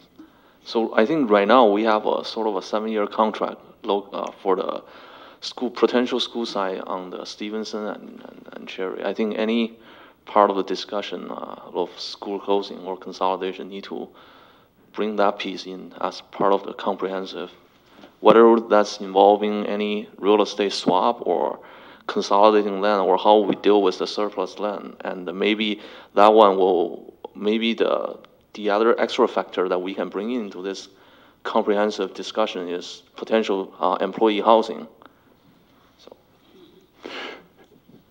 So thank you. Thank you for your presentation. Okay. Any other questions? Did you need anything else from us, or was it? No, I just wanted to tell you that I went through the qualified, but there is something in your packet right now, and it's called fiscal accountability. It goes through, once again, the qualified status, the negative status, and the conditions you could ask for that. So it is provided for you, and I just recapped where we're at. So I just wanted you to know that. Okay. Thank you. There is one question I had on one of the slides. It showed no cuts this year. Were there no cuts this year? I know we added expenses, but did we do any cuts? They were done the year before. Yeah, but we passed a resolution in August saying we But that was for next year. No, it was, read the resolution, it says this year. For 1920. No, the resolution was during this fiscal year because we lost one-time money. So we asked that there be $550,000 worth of one-time cuts from that one-time money that we had. And I don't, Why don't we bring that resolution back at the next meeting? Investigate that. Yeah, okay. Can we look at that, please? Kai, Beverly, thank you. So doing a board request, if the majority of the board members, we can direct staff to identify the school that Member Thomas has said and look at how we would, the process involved in, because basically you're talking about a school community, and I know that each one of us, it's a very difficult decision, and but having 200 students, it's just difficult. So, I mean, you don't really have to close the school. You can condense 2 schools together, but it's something that we should bring forward as soon as possible. If the majority of the board agrees, when we do our board request. Okay. Okay. Thank you. Go ahead. I want to add one thing. I didn't point out that there is a fiscal recovery plan in here that I would appreciate that you reviewed. It has a lot of information. Not a lot of new things, but some new opinions coming in that I would like you to read. It would be a good thing. Once again, it's not all new information, but it's information that the district hasn't implemented at this point. And we need to be vigilant about we're a declining district and there are things we must do. This report talks about that. It talks about the fact that our reductions will be less and less if we keep doing them on a timely basis and just do them in a timely manner. And that all your negotiations must be done with ongoing money. A lot of negotiations were done with one-time money. Well, we don't have one-time money anymore. So. Thank you. I noticed on page 6 there's a chart. Is this a part of the plan that we will be digging into our reserves? No. Okay. That's not part of the plan. Maybe you can get with her and ask some more questions if you have some. Go ahead. All right. Thank you, President Rodriguez. Tonight I'm going to talk about the service and operating expenses, but before I do that, I want to give you a revenue enhancement committee flyer that hopefully will start next Wednesday, but we'll work around your schedule.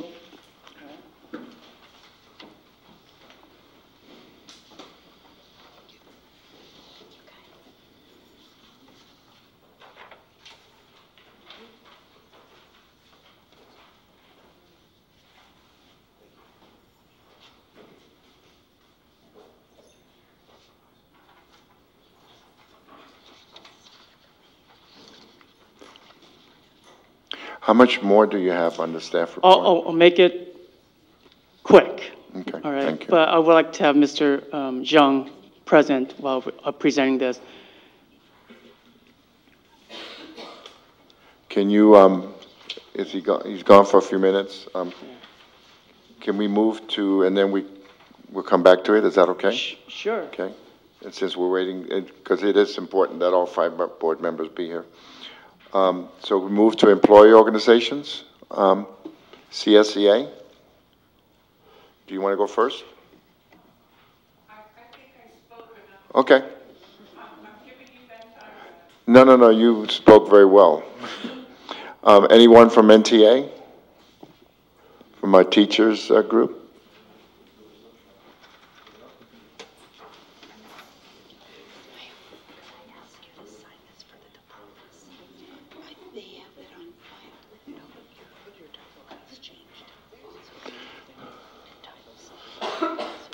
Welcome.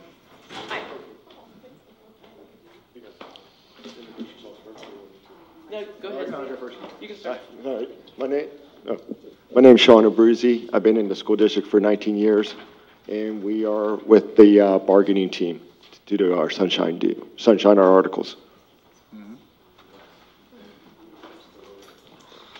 Good evening. My name is Sherry Villa. I've been with the district for 20 years, and I'm also on the bargaining team. Okay. I'm Gretchen Cava. I've been with the district for 23 years, and I'm on the bargaining team. Hi, I'm Catherine Jones, and I've been in the district for 30 years and on the bargaining team. Tonight we are here to read the sunshine letter of what we would like to open with you. The Newark Teachers Association, acting on behalf of its members, fundamentally supports the district goals of recruiting, retaining, and training a highly skilled, highly motivated teaching workforce, while providing competitive compensation.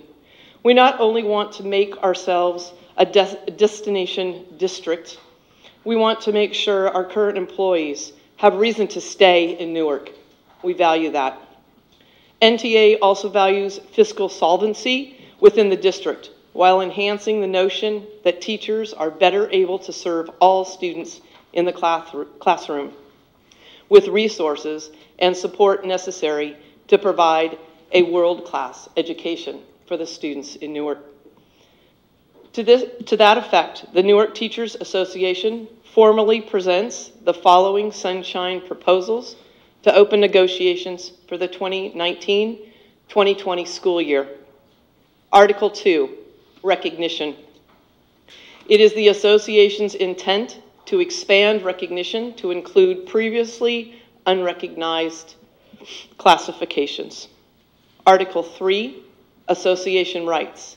It is the association's intent to align contract language with current law and association bylaws. Article 6, work year. It is the association's intent to define the time that bargaining unit members work during the school year. Article 7, workday. It is the association's intent to restructure the workday for pre-K through 12. In Article 8, which is class size, it is the association's intent to look at ways to effectively reduce the student to staff ratios at all grade levels and in all disciplines, with the core belief that students can learn better in smaller settings and that this provides a more highly motivated teaching workforce. Article 10, reassignment and transfer. It is the association's intent to clarify and define involuntary transfers and reassignments. Article 11, leaves. It is the association's intent to clarify language for types of leave and how they are accounted. Article 13, compensation. It is the association's intent to negotiate a fair compensation package in such a way that is consistent with other districts, with the core belief that a fairly and competitively compensated workforce is essential. Article 14, safety. It is the association's intent to move language to other parts of the collective bargaining agreement. Article 16, intermediate discipline. It is the association's intent to review and rename this article to better align with the content of the article.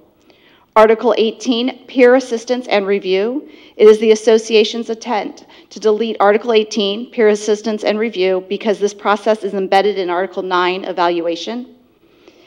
It is the association's intent to replace this article with one entitled special education. In this new article, we intend to create language that will provide equity for all students and educators. Article 21, term and renegotiation. Article 22, signatures. It is the association's intent to create a new article on technology. In this new article, we intend to create language to structure and support the district's STEAM goals through the use of technology in a 21st century classroom. The Newark Teachers Association values a positive working relationship with the administration and governing board of the Newark Unified School District, and we look forward to a constructive round of negotiations to close the 2018-2019 collective bargaining agreement. Thank you. Thank you. Thank you for presenting your Sunshine proposal reopener for the Newark Teachers Association. Mr. Nguyen? All right. Well, some of you wanted more in-depth information in regards to the service and operating expenses. So tonight I'm going to go... Point of order. I'm sorry. NUMA. Oh, I'm sorry. Since we're, right, do we have anybody from NUMA? Excuse me, Mr. Nguyen.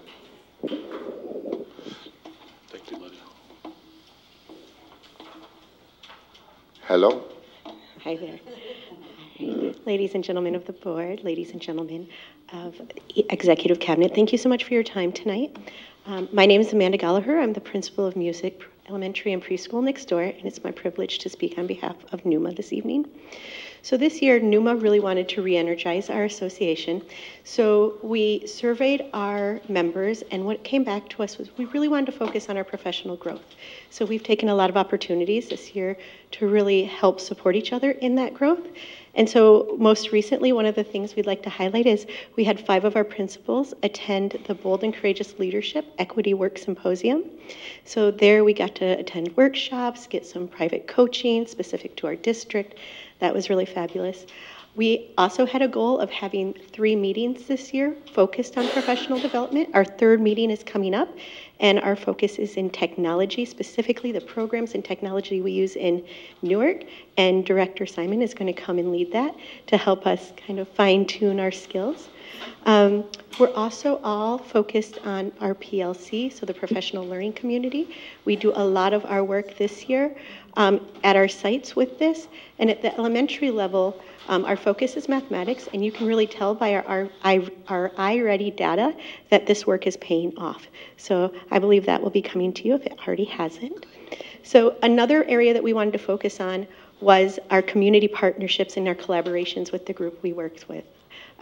So most recently, the SPED department, Director Willis, worked with her connections at National University for us to attend a teacher recruitment fair there. We know how hard it is to get special education teachers, so we wanted to be there. We had representation from secondary and elementary, and we were getting Newark out there, talking about all the pros of being part of the Newark family. And we got to meet a lot of new and enthusiastic teachers and do some great interviews and meet some wonderful candidates. We also have another part of our NUMA organization you don't hear a lot about is our support providers. So our OT, our occupational therapists, they're part of our association. And right now they're working with Ascend, a group that we partner with and collaborate with to kind of staff us when we have a shortage, to bring in some of the volunteers that they have that are hopeful OT candidates. And we're bringing them to our sites to volunteer with our students and with our staff so they can learn along with us. And hopefully they'll come here, they'll fall in love with us, and they'll want to join our team too. So our OTs are working really hard to spread the word about spread the word about Newark, and also build those relationships to help us have those staffing needs filled. Some of our sites are working with some of our community organizations to bring in parent workshops, because our most important partner is our parents. Supporting our students. So right now, Snow is finishing up their Face and Heart workshop. They have 2 more sessions left. So that's some of the work that we've been doing most recently. We'd also like to invite you to join us to celebrate the success of some of our new teachers at the colloquium that will be on May 15th at 4:30. So if you're available, please come join us. Thank you. Thank you. I asked Lenora to send us the invite to all the board members. That should be a great event. Thank you. Yeah, it's a lot of fun. Okay, Mr. Nguyen. Thank you, Mr. Rodriguez, or President Rodriguez. All right, tonight I'm going to talk about the service and operating expenses. Some of you want a deep dive into the expenditures of the 5,000 object codes.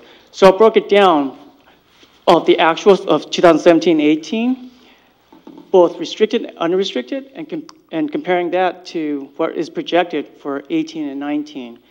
Some of you want to know more about the mileage and conferences, so we'll dive into that as well. The printing, advertisement, assessment, basically miscellaneous expenses, as well as professional services. That is the big one, professional services, consultants, billing, and services. So we'll dive into it right now. And if you have any questions, feel free to ask. Basically, for the mileage and conferences, this is the restricted funds. For the unrestricted funds, it was pretty much comparable. Sorry. Sure. Oh, you don't have one? Okay. Let me go see if I can get one. You got it? Okay. We'll pause.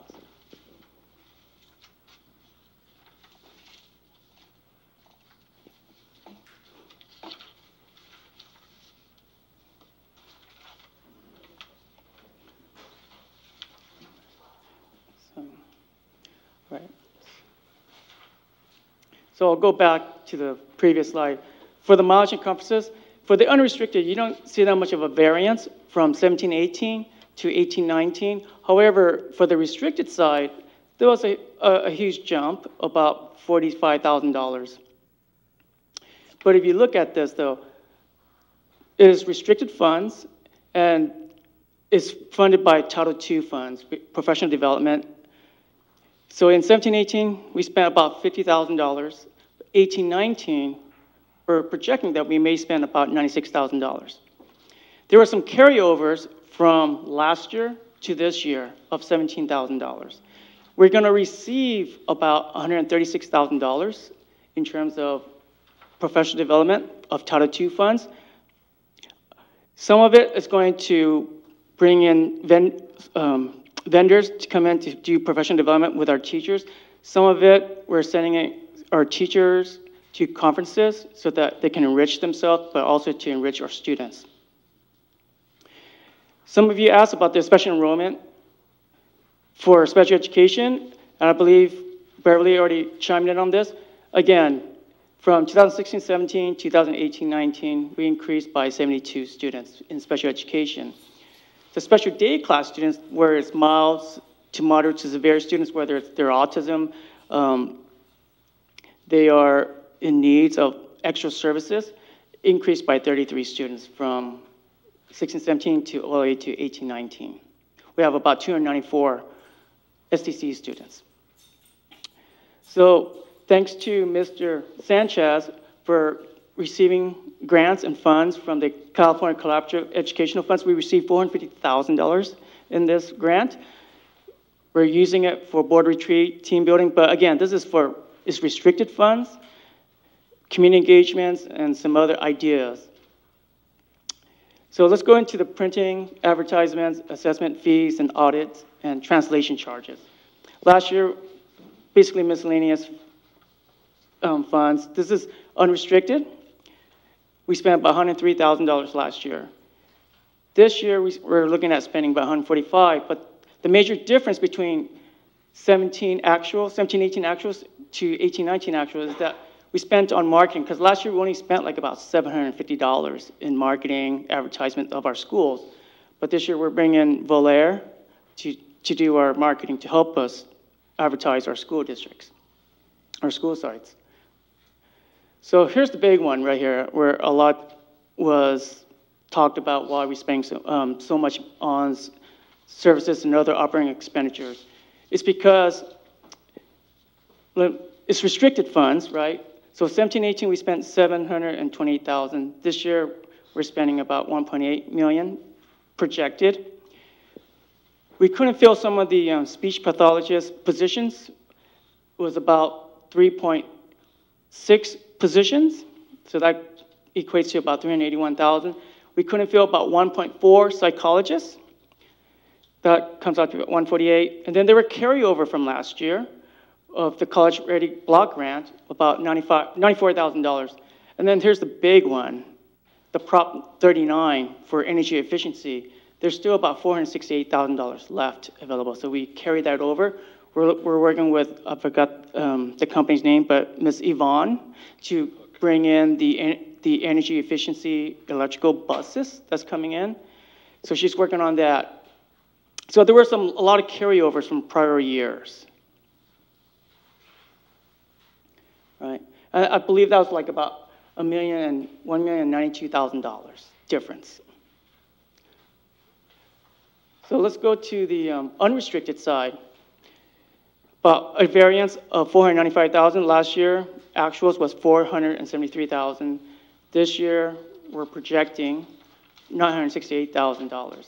So the variance here is that the board approved of the Siemens contract for fire system to upgrade, to maintain the new fire, maintain the existing fire alarm system.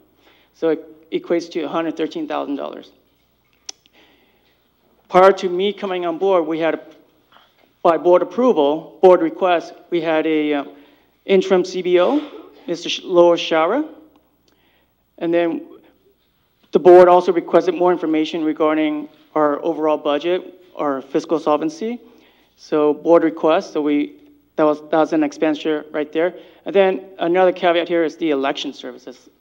Last year in December, 3 years ago, it was about $2.60 per registered voter. And I believe we have about 22,000 registered voters in the city of Newark. It went up to $3.50 per registered voters, and that's why it's now 77,000.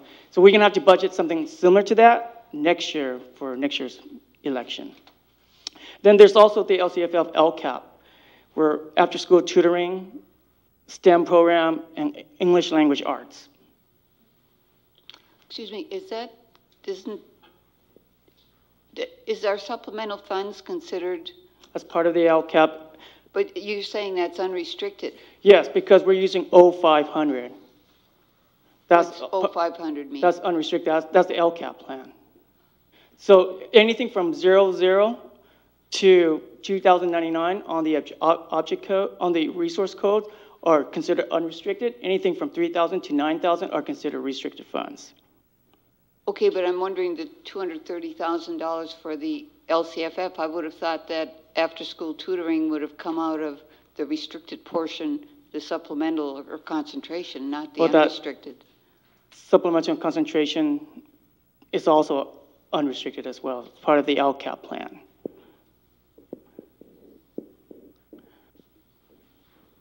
That's a lot of, well, never mind. Let's explore that. Let's get a Sure. more definitive answer for the board, please. Okay. So then we got transportation cost, it's restricted funds. Last year was 48,000, so the variance was about 13,000. And we spent for science camp a charter bus for the elementary school site to attend science camp, so $2,000 per school site roughly. And then the software license. We actually saved some money in terms of software license for unrestricted. However, for the restricted side, it was an increase in software license. We invested in the iReady software using Title I funds, addressing the low income, the unduplicate people count, low income, foster youth, English language learners, students that applied for reduced lunch. We also used Title III funds for Pearson education and the college readiness. But we also got a donation from Fremont Bank Foundation of about $1,000. But that's where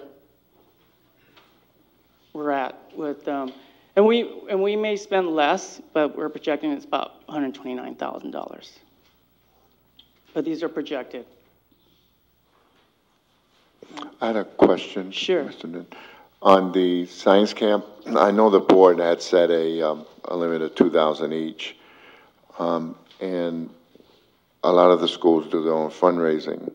So if they don't spend the 2,000, let's say there's five, they only spend 1,500, and most of them spend more than 2,000, and they do a lot of fundraising. But just in case they don't, what happens to that $500? Does it come back to the budget, or does it stay with the site? It can carry over.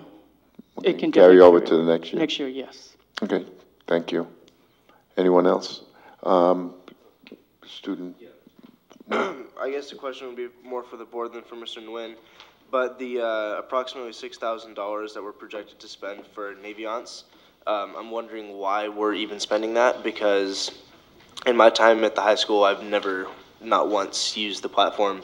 It hasn't been advertised by the counselors, hasn't been advertised by any teachers.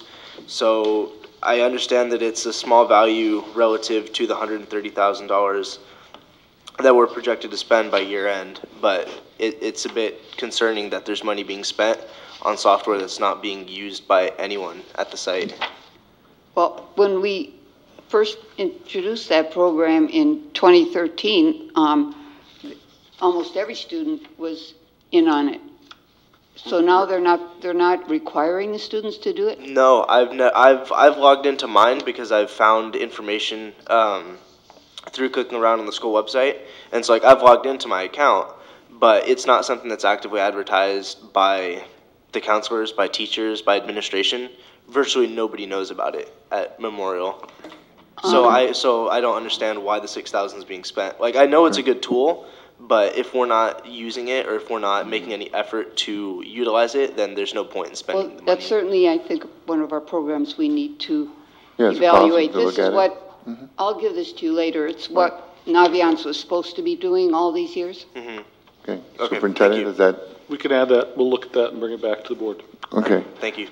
Board member, John? Oh, just one question. The 45,000 PR cost, that's a one-time expense, right? That is one-time cost, yes. Okay, thank you. Thank you, board A lot of members. information, appreciate it. So you gave us a lot, I had a question before you go. You gave us a lot of information on special ed expenses Yes. as part of your presentation. So when we have, if we do in the future have a presentation from special ed, could that just be a handout? I mean, I don't know, it's probably okay. When is that on, do we have that, where special ed is going to make a presentation? So she did make a staff report, I think about 2 months ago. Okay, so but okay. But I think I think as we're getting more information, probably more questions are coming up, we could look to see if No, we that's can good. agendize more. Keep us informed and on that. Okay. Could I ask a question? Well, just give me 1 second. That's okay. Member Gutierrez. I just had a question, probably more towards our superintendent. Member Thomas actually informed me of this of the Naviance software. So I looked into it. It does sound like a great program that could be great help to our students. But if it's not being used, I do agree. Then maybe we either promote it so we actually get the best use of it, or we take it away. But my question was more towards what kind of research, and I don't need an answer now, but maybe it's just something to think about, to look into other programs that we do have that are a great tool, but if they are not being utilized, and whether we ask the teachers or, like I said, whatever method you guys need, but if we do have any kind of programs that maybe are not being utilized like that, and we can just save a little bit here and there, would be good. We'll look into Naviance specifically, but I'll also see what else is going on. Thank you. Member Thomas. Where is special ed transportation on this? Oh, yeah. So if you look at special ed transportation, if you look on, let me go here, at the second slide here. So it's in the sub-agreement, the first section, it says special ed, restricted 2.5 million and for 17-18, and now in 18-19 it's projected to be 2.7 million. But that's a combination of outsourcing, that's transportation, Zoom, but that's also other, let me look it up here before, hold on a second here. So we also outsource autism for centers, as well as achievement kids and some other speech therapist services. Okay, so. My specific question, though, is that we were supposed to save money with special ed transportation this year, and we were going to look into, are we actually saving money because we keep getting contracts? Right. So let me tell you where we're at right now. So 17-18, we spent $736,000 for transportation. Right now, we're projecting it can go lower or it can go higher. We're projecting that the Zoom services or transportation services can go to $842,000. So in effect, we're spending $100,000 more rather than. Could be a and is that possibility. because of I think it's important that we analyze why. Is that because Zoom is not as cost effective, or is it because we have more special ed students that need transportation? That could be the case where we have more special ed students. Right. But I think, and then when we talk about the increases in contracts for like speech therapists and things too, I think it's really important that we be able to articulate how much of that increase is because we have more students. And so when we go over budget by that much and we have to take money out of the general fund, I think it's important that we understand why these increases. Yes, and I'm going to ask our Director of Special Ed to work with Business Services, because I'm also a little confused by looking at these numbers, because I know we did save money with Zoom, but so I'm wondering if what we have are actuals and these are projected of what may happen. And so that might be some of the differences, but I want to be able to kind of report it out to what has been spent to actuals, and then what is a possibility, so we could see that difference, because we were saving money with this last contract with Zoom. The other piece I'll have our director look at is in terms of staffing, because we were not able to find a psychologist or a therapist. We actually were working with some long-term subs in some of these positions and then had a contract out. So I had anticipated some cost savings on that, as she had also. So I think we'll have her work with you and maybe have a very detailed report in the areas of encumbered monies for positions that we didn't fill, and then what we contracted for. Because some of these contracts, as you saw, we just brought back to the board just a few meetings ago, so, which was later in the year. Okay, because I thought that we had already reduced the positions that weren't filled, so that money's still residing in our... No, that's what I wanted to be able to look into. That was So our let's- new practice. Yeah, to we not bring it back encumber it. and clarify the question. Okay, appreciate it. So there's one more question I'd like to ask the board for the Revenue Enhancement Committee. Does the dates look fine to you? Two of the 5 board members to attend the Revenue Enhancement Committee. It starts next week, next Wednesday. Just a clarification, you wanted to identify these 2 dates? Oh, 2 of the board members if 2 of the board members can attend the. Oh, I understand. Okay. No. Member Revenue Martinez, enhancement. can you say yes? No. I cannot on the 27th. Okay. And that's the only day? As long as we only have 2 on any of the meetings, as long as we don't exceed that, it doesn't matter which 2. Right. So if any of you can attend any of them, we'll work with that.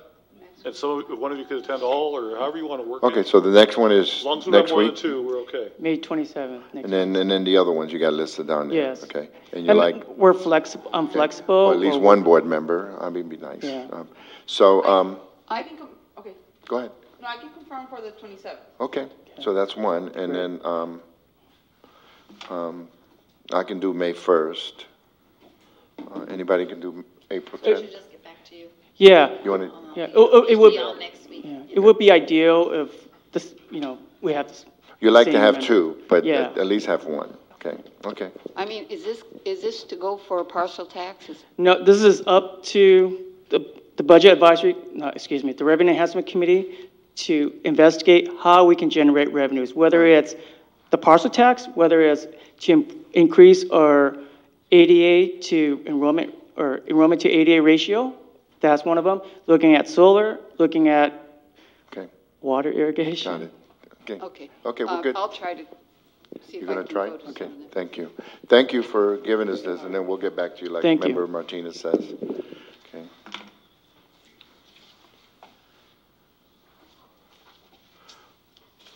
Okay, I'd like to open the public hearing on the Sunshine Proposal Reopener for Newark Teachers Association NTA contract. Would anyone like to address us on this public hearing? Seeing none, I'd like to close the public hearing. We go to old business, wish list, Schilling Elementary marquee.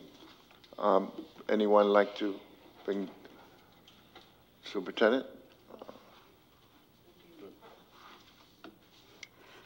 I'll address it actually for Ms. Condon with MOT, who's been working with Dr. Wendy from Schilling.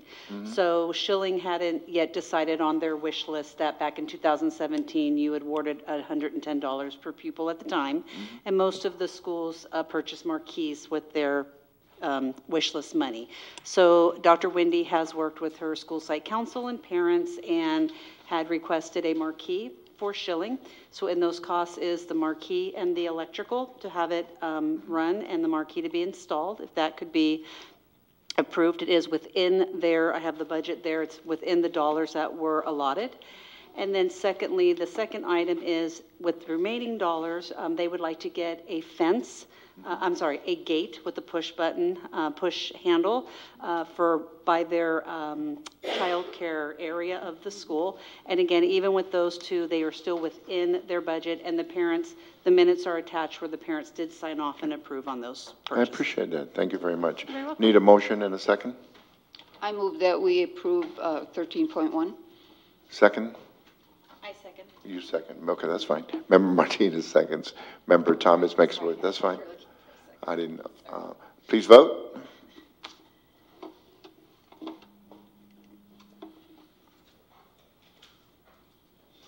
Okay, motion passes unanimously. Thank you. 13.2, wish list, Schilling Elementary Gate. You already explained that. I need a motion in a second. Let me close this. I'll make a motion. Member Gutierrez makes a motion. Need a second? I'll second, if I can. I don't know if I can. You can vote. I think one of the board members has a second. Don't, or do I'll we? second it just to make sure. Okay. Member we can Thomas look seconds into it that. on top of your second. So we have 2 seconds. Okay, please vote.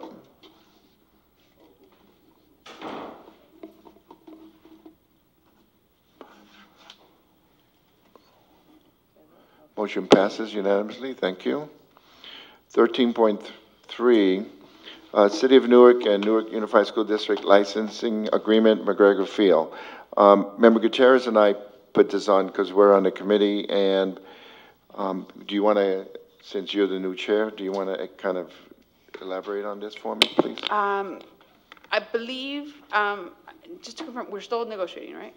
No, sorry, we're waiting to hear back from our attorney. Let me give a little bit of an update. I'll defer. We recently just sent our attorney's red line response to the city's response. The one request I have on this item is to kind of get a little bit of a consensus from the board if we want it to be a 3 or a 5-year agreement. And the conversation right now has been not to move from to migrate from a MOU to a license agreement. So that's kind of been the conversation. Okay. We're working with our legal now. We have a response from the city.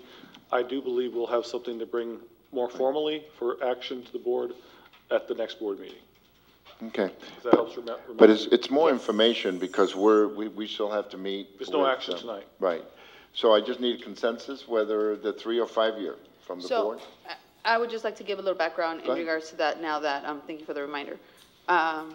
So what it was, I believe at this point, the city had requested for a longer time frame. 5 years. Preferably 5 years, only because our experience with this contract was that it took a lot of time, the negotiating back and forth. So just in this, for the sake of time, to them it sounded a little more reasonable to keep it at a 5-year. I believe our president liked maybe a shorter contract. Correct me if I'm wrong. No, I felt that 3 years, starting as soon as it goes through, and we vote on it in May, assuming it's approved by the committee, and then it goes to the city, and then we'll come back here, and then it would probably start in June, let's say. Right now, for the last 10 years, we just been using the old contract and going, automatically shifts over at $1 a year. So I just felt 3 years was fine, but I think that whether we decide to go with 3 or 5 years, I'm pretty sure everything would go through, but just want a consensus of the board, whether you feel, are you okay with what they're asking is 5 years or 3 years, and then makes it easier for us when we meet with them next month. And then just to add to that, I believe that's just something that we can decide on here.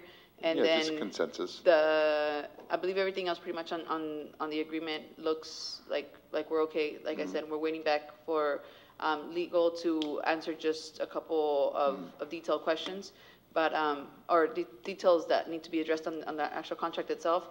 And yeah, hopefully right now we can just decide on the time frame.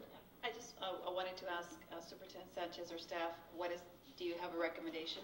My recommendation is to go with the 5-year. Just it's taken so long to get to this point. I think 5 years still gives us a nice interval to test it out. And we have a clause in the contract currently that lets us exit the agreement with a 180-day notice. Okay, and that's important. Member Thomas? I also agree with 5 years, and I noticed that at the end of 5 years, it'll automatically extend if we don't not extend it. My question is about the Whiteford site, and the board gave direction last fall that staff bring to us a recommendation for moving the district office to the Whiteford site, but we wanted to have the entire package I'm sorry, Member Thomas, but this, No, it bears on this. okay, go ahead. Part of that is parking. $150,000 was estimated for parking. I just want to make sure that the map, if there's need to encroach on McGregor Fields to take care of the parking, that we consider that. Is that okay? It's not out of the realm of the discussion? That's fine. We are, and I'm glad you brought it up, but I do plan to mark that out on the map before we finalize the final agreement. Good, thank you. Okay, good. So moving forward, we'll do the 5-year. Okay, is that okay? Okay. So I guess, just to clarify, is that okay with you? Yeah, okay, good.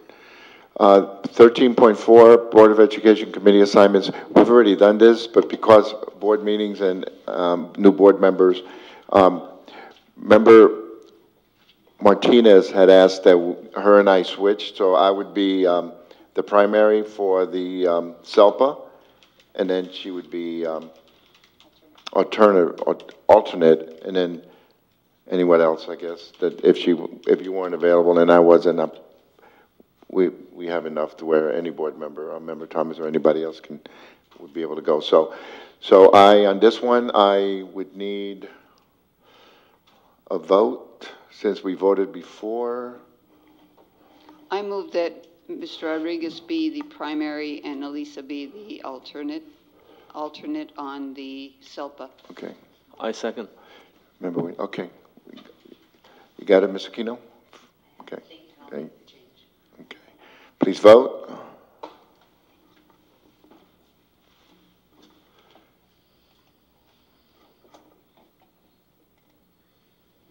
Okay, motion passes. Thank you. 14.1, Mr. Noop. You still want to address us on this, or are you okay? Well, if you ask, I The mean, audit report? well, there's one little thing in the audit report. It says the McGregor site expenditures are not listed there. And I know the total location amount was negative. But still, I think in that year at McGregor, work was done, HVACs, I think. But it's not on the audit report. It's just a little thing. Okay. But, yeah. Thank you for bringing that up. Let's look at that. Okay. We're going to have a report, or are we going to accept it, or what? Superintendent. It's not much of it's a report, but it's a standard report. If you look at page 22, there wasn't any audit findings. There's about $12.3 million available in the general obligation bond. I move acceptance of the audit report. I second. Member Martinez seconds. Member Thomas moves. Please vote. Open it. Okay, motion passes unanimously. Thank you.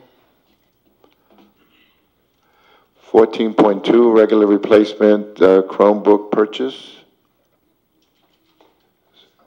Superintendent, you want us to just ask for a vote, or are you going to give us, just present it to us? Yes, there's no presentation. Mr. Simons is here for questions. This is part of the ongoing replacement cost for our Chromebooks. Okay. Need a motion and a second. Question on the Chromebook purchase. That's fine. Go ahead. Yeah, so I want to ask you, what is that AC Anywhere charger that's costing that a lot more than a unit of Chromebook? That's the cart that stores and charges the Chromebooks. It's the device that holds, stores, charges the Chromebooks. Charging cart. Yeah. Wow, charging cart costs 5 times. Correct. Yeah, that's about right. Cost of lithium, probably. Really? Whether they can or should be cheaper is, I would tend to agree that I think they should be available cheaper, but it really isn't. The carts aren't really available much cheaper than that. The ones that are, they're not very well constructed. We've tried purchasing those about 5 years ago. Units at about $800 a unit. They were made with shoddier sheet metal. They kind of fell apart in a couple of years from being moved around. The charging mechanics in them seemed to break. They didn't have, part of what these carts have that's a little different is they have either timers or sort of like, they base how they how many units they're charging based on the draw. We were dripping breakers in classrooms by charging 30 computers all at once off of one circuit. So one car can hold multiple Chromebooks to charge at the same time? It charges based on the draw. So it'll, sometimes chargers are pulling less watts when the batteries are higher, so then it'll charge more at the same time. Otherwise, it'll charge less. Yeah. Okay. Member Thomas? Well, I noticed that this is coming out of the LCFF supplemental and concentration. Was that the way it was in the budget? Last year as well. And I guess my question is, and I think I commend your department for planning ahead for the replacement as we go. It just seems to me that we're spending so much over budget this year, 1.8 million more than we anticipated. And I'm wondering, because of some of the expenses in the LCFF, it's just a comment that it seems like we don't have good control on our budget this year with all the extra spending, and I think this is a good expenditure, but okay, thank you. That's just a comment. Student member, Cesar. So regarding the purchase of the actual Chromebooks totaling approximately $81,000, there was no way to reduce the memory from 16 gigs to 8 gigs, because I don't think 8 to 16 is necessary. So they don't sell an 8 gig model, I don't believe. That's not the RAM, that's the storage. The RAM is only 4 on these machines. 4, my bad. They're not, yeah. Yeah, that's my mistake. I guess my other question would be, was there any consideration of any product with a different build quality that might stand up to the test of time, that might last past the 5-year mark? Yeah, so the last 2 years we went with so the models change every year, obviously, right? Right. The way they sort of do their versioning is if you buy an older model, then Google only does support for X number of years from the release date. So the last couple of years, purchased Dell models because they seem to hold up a little better. Our break rate was below 1% with them versus about 3+ with some of the other models we had. This year we didn't go with the Dells because they haven't updated in 2 years, and I didn't want to buy computers that were going to not be useful in 4 years. So this is a brand new model from HP. It is a new model for us, so we don't have a historical break percentage. With that said, before we bought it, we got a demo unit. We sort of took it through its places. It feels good. We think it's going to last, but ultimately we won't know until we're using them. And we can't really say, well, we like this one, we're going to keep buying it for 5 years, because that would be a really bad plan. Yeah. Okay, thank you. I have something quickly.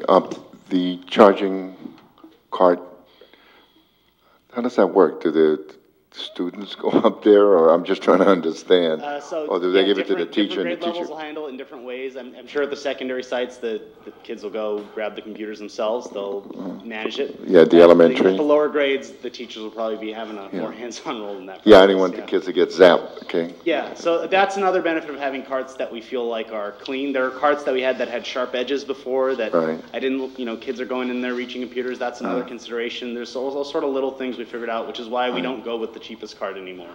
Yeah. We go with one that we feel sort of presents a better long-term value. Appreciate it. Thank you. That's with having grandchildren in 3rd grade playing with the Chromebooks. These darn storage units, it's like, wow. Yeah, it does feel ridiculous. I feel the same way. And I recognize we're changing models, but at any point, would we anticipate that we wouldn't have to replace them every time, or they have to? Yeah, so that would be one thing I would. We're changing out not all of the carts. We're replacing some of the earliest carts, but the carts have they'll probably last about 2 cycles of Chromebooks. One of the new things is the chargers are getting standardized now, so they're going. I don't know if you're familiar with the terminology. They're going to a USB-C, if you've heard of that word. So hopefully people will just be able to swap models without messing with anything. Okay, thank you, Mr. Simon. Excellent. We don't have any more cards on any more items, so hopefully we can move quickly. 14. Yes, you do. I think you have one from Mr. Newport. No, he already on the audit. Yeah. Oh, he's fine. Oh, I'm sorry. I thought it was a policy that I saw. Okay. It's 14. It's the next one. Yes, he does. He does? I didn't see it. Hold on. Okay. No. That's right. Where are we? Sorry, But we're on 14.3 14.3. and 14.4? Sorry, no, it's 14.4. Okay, so we need a motion and a second for 14.3, agreement with Illuminate Education. 14.2. No, point 2. No, 14.2, oh, we didn't vote on the Chromebook, okay. I need a motion and a second on 14.2, I regular move replacement that we Chromebook. support 14.2. Okay, Member Thomas moves. I'll second it. Member Gutierrez seconds, please vote. Motion passes, thank you. Need a motion and a second for 14.3, agreement with Illuminate Education. I had a question on it.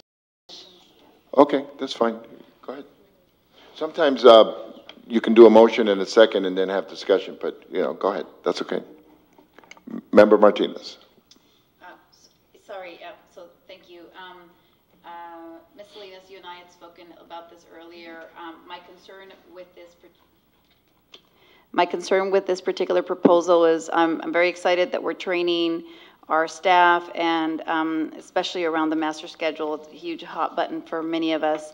The main area of concern for me is what is our return on investment for this training? How do we measure success? So that was something that I would like to see included as part of this expenditure.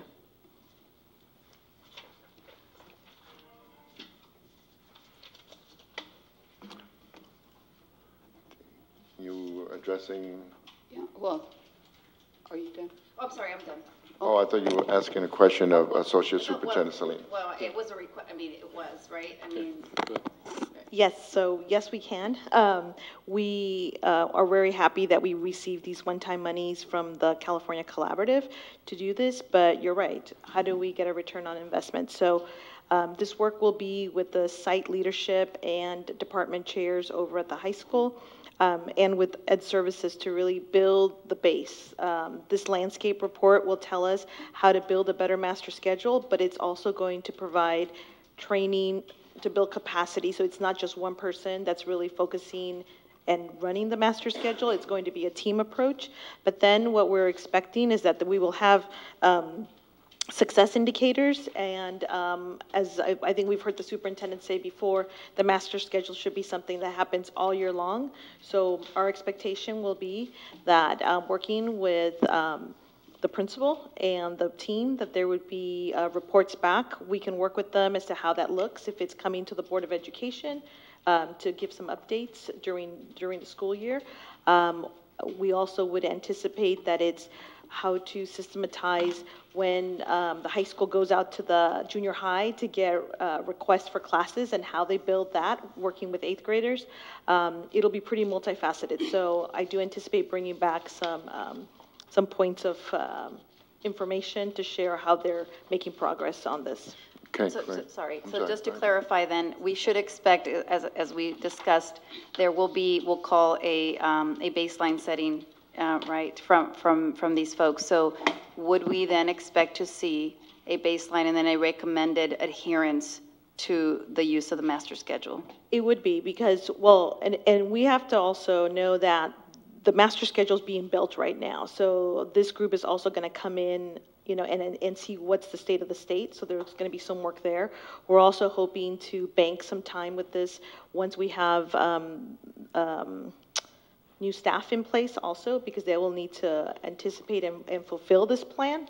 So that's going to be part of it, but we're trying to capture it all. So we will be coming back with that. But again, we also want to be able to tie it to the evaluation of our administrators at that site to also see that it's being fulfilled. So that's all work. I know working with the superintendent, that's one of the things he also wants to be able to do. Okay. I would add that I think it's also important to track how many people we've trained, who completed the training, and maybe ask Illuminate to give us some progress monitoring of how the implementation is going. I think that's something we could easily add to keep the board informed on how this is rolling out. Okay, thank you. Member Thomas and Member Gutierrez. Yeah, I think that this is putting the cart before the horse. It's like saying, okay, we can wait and we can accept this grant later. What we've done in the past with... We can't accept it later. These funds sunset in June. Okay, well, between now and June, I would feel comfortable if I saw a plan. I don't know what, you said a lot of things, but it's the same thing that happened with Naviance. It went away because the original plan wasn't implemented with fidelity. I would not want to see this go forward until I know what the plan is and what the measurables are and who the people are that are going to implement the plan, and that it does have buy-in from the site, and how much does what is the ongoing cost of this Illuminate software? Is this a new we know nothing about what this is. Is it new software that we're going to get trained on? I just don't have enough information to approve this. Okay, great. Thank you. Member Gutierrez, did you have anything?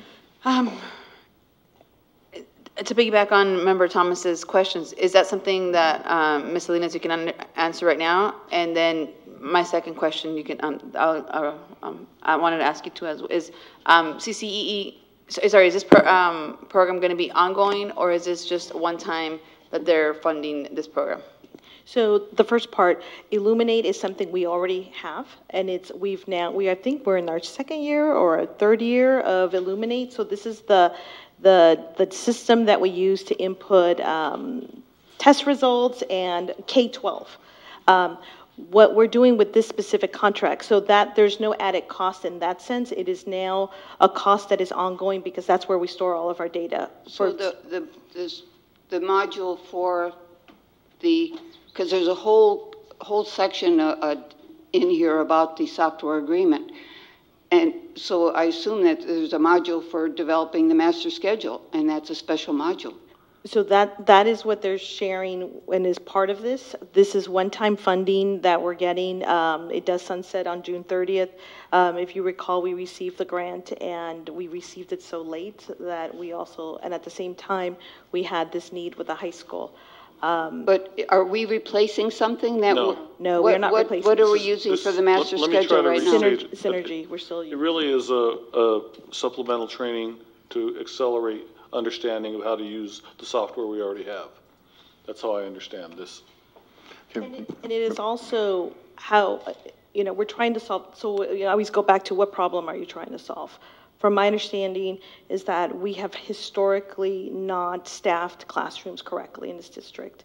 Our master schedule needs support in the area of a strong course catalog, that students are aware of what classes they can take and how those classes can be staffed. So what we're getting with Illuminate is an actual expert on master scheduling that will then train not just one person, not just the classified employee, but a whole team to really take this on as part of their work that they do every day throughout the year. So we thought it was a great opportunity to be able to use grant money one time, but it's building capacity. But I do take your point. We do have to have some measurable outcomes, but we don't know yet what the state of the state is. I think we have hunches. For example, we hear it and we have commenters at the podium that, this class looks really small, or this class looks really big, or are kids being tracked correctly? There's a lot of different things out there that we still have not gotten to the bottom of. And I know that the superintendent had looked at, how do we do this work? Well, this was kind of like the aligning of the stars. We're actually getting funding to be able to do this with someone who is an expert in this. So it's not so much how do I press the button and run a report, it's more how do you do the planning. So if you look at the last page of the attachment, it speaks to what do they want. So we've sent them, in preparation for this, copy of the course catalog. They wanted access to student handbooks. The testing calendar for local and state assessments. Do you have an MTSS plan, which is the multi-tier system of support? What is your current professional development offerings that have been given to teachers? So, and with your school site plan. So they're going to take all of that, working with the staff at the school to really be thoughtful about how do you program kids. Okay. And I can share that, having met with the math department now, we've had several meetings with them. There is a need to support our teachers with more around the math pathways, and what they're seeing is not working in their classroom. So I anticipate that would be some of the things that will come out of this as well. But we won't know until we get the landscape report. Okay, thank you. Member Gutierrez wasn't done with her question. No, it was just to clarify, because no, this is now just receiving training, not necessarily. I guess one of the concerns I heard was, oh, is this going to be something that we're going to be ongoing every time? And if so, is CCEE no longer going to pay for that? And then are we going to be required to get it out of our funds?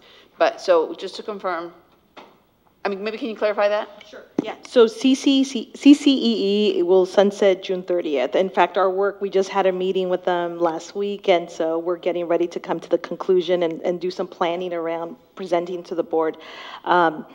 If at the end of this, we see that the site says, hey, we really would like more training on XYZ, or we have a new registrar, or we would look to see if we have internal capacity to do that.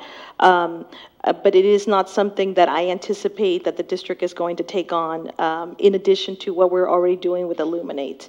I can't say if the school site council, because they also have their allocation as a high school, if they as a team want to perhaps do more contracted work with this organization, they could certainly do that, but that's not something that we would anticipate paying out of district funds. Thank you.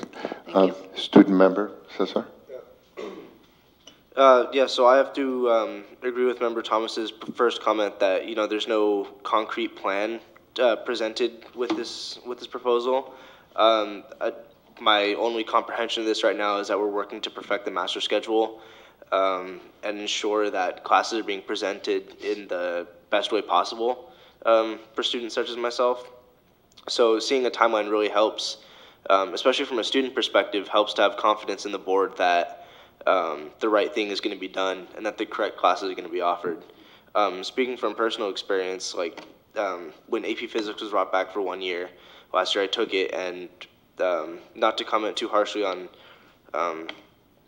personnel, but it was not a positive experience in the class, and then it was removed for this year. So I hope that, if this is approved by the board, that the training is followed through to completion and that the master schedule is perfected so that not only myself, but that future classes can have the same benefit, can have a good selection of classes to choose from.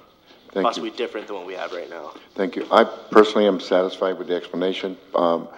Member Young, did you have something? I just want to ask the payment. I know it's 52,000. So what's the charging model of this software or whatever? Is this per organization or per number of users or per user? It really is not we're not purchasing software. What we're purchasing is training to use the software we already have. Part of the dilemma we have in this district, there's not a lot of understanding of how master scheduling works, and there's not a mental model for staff to look at or to lean into when they're developing the master schedule. So let me say it a different way. Historically, in this district, we've seen master schedules that are based on adult needs. This training would help us build a master schedule that's more geared towards student needs, to your point. So that's the shift of the mindset. If we didn't have this one-time money to do it, we just wouldn't do the training. But this is an opportunity to do training where we otherwise wouldn't. It's one-time expenditure. And actually, the CCEE wouldn't make this investment if it was supplanting what we're doing already. They'll do stuff to supplement, but they're not going to supplant the resources we have already. And I think part of the goals of this is just to build some capacity in staff. And staff's been asking for this. We'd like more training in master schedule. We need help with that. We really don't understand at a deeper level how we should structure it. And how do you build it based on what student needs are and how you look at the groupings and building course sections. Master scheduling is something that I'm very familiar with as a high school principal, and it's complex and it's a puzzle. And what you can get is anything you want, but not everything you want. But there's a certain way that you build it based on what students need and how you structure it. So that's part of what we're hoping to do, is to build some capacity in staff of how to philosophically build a schedule that's based on student needs and student performance. Thank you, Superintendent. I'm happy with the explanation. I'd like to move that we approve 14.3. I would need a second. If I don't get one, then I'll second it. Okay. Okay, good. So we have Member Rodriguez and Member Gutierrez seconds. Please vote.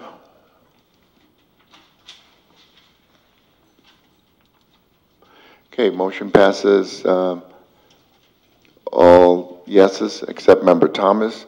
I think you've already explained yourself, or did you want to say anything else? Well, it's all about the lack of a plan, and the district with Naviance and with the AP EOC, those things get implemented, and then we never hear anything about it. That we were supposed to have a presentation on the makerspace in November. That never happened.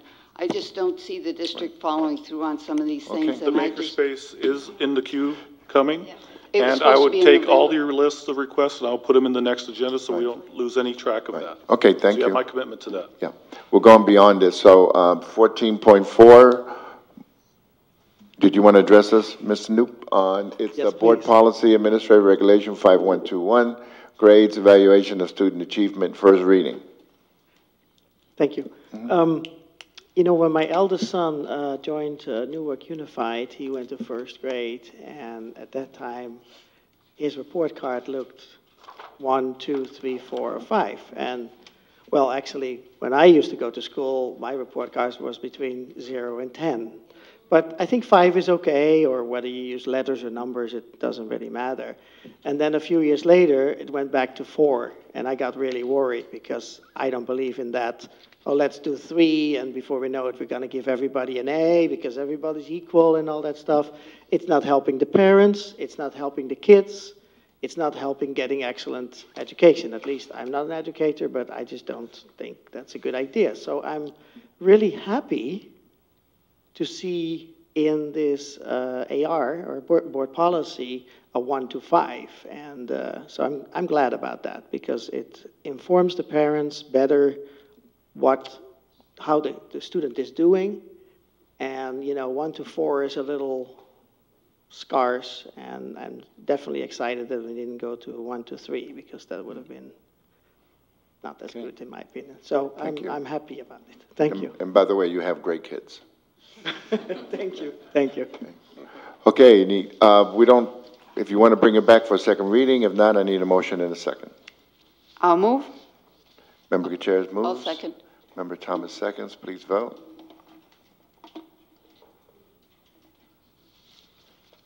Okay, motion passes unanimously. Thank you. 14.5, Board Policy Administrative Regulation 5121.1, grades and unexcused absences, removal. You removing Yes, this is to remove because we've absorbed it in the previous policy. Yeah, I love removals. We have too many of those things. Okay. Okay, you need a motion and a second? Hold on, let me get I'll this move. cleared. I'll second. Okay. Member Gutierrez moves. Member Thomas seconds. Please vote. Member Thomas, want to clear it? I don't see where I can vote. Okay, let me clear it. Okay. Okay, let's do it again. Please vote. Excellent. Okay, motion passes. Thank you. 14.6, resolution to declare surplus equipment. Need a motion and a second. I move to approve. Member Martinez moves. I'll second. Member Gutierrez seconds. Please vote.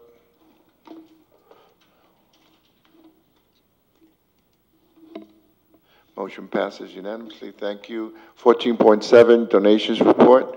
Need a motion and a second, and then we'll read the donations. I move that we accept the donations. Okay, Member Thomas moves. I'll second. Member Gutierrez seconds. Please vote. Excellent. Motion passes.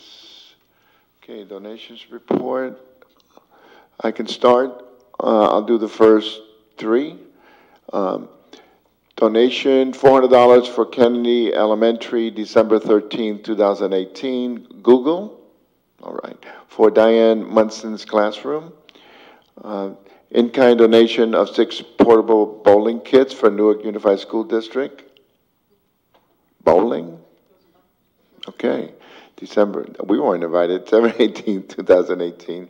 Cloverleaf Family Bowl, Mr. Mike Hillman, for use in the elementary physical education classes. Yeah, it does take a toll on your arm. Okay, next, who wants to do Snow Elementary? Number 3. I would defer my time and my readings to the superintendent just for the sake of time. Well, let me do Snow since that's my grandbaby school. $500 for Snow Elementary, February 5th, 2019. Philanthropic Ventures Foundation for plants and Flagstaff for nature. Oh, they're redoing that nature area. You guys are going to love it if you guys go there. Okay. Okay, Superintendent, you want to help me with the next one? In-kind donation of 6 filing cabinets and office supplies for Newark Junior High School from Fremont Bank per Seal Santos for NJHS use. $4,759,000 for Graham Elementary. Woo-woo. CPS for grandparents and staff for 6th grade science cab. Excellent. Should I keep going? In-kind donation of Hoover cordless vacuum cleaner for Newark Memorial High School. Various donors who donors choose for Miss Jessica Ochoa's classroom. In-kind donation of trauma kit and emergency food and water. Supply module for schools for Kennedy Elementary. Donor Kennedy PTA for use in case of emergency, totaling $5,659.50. All right. Thank you for everyone that supports our schools. Okay.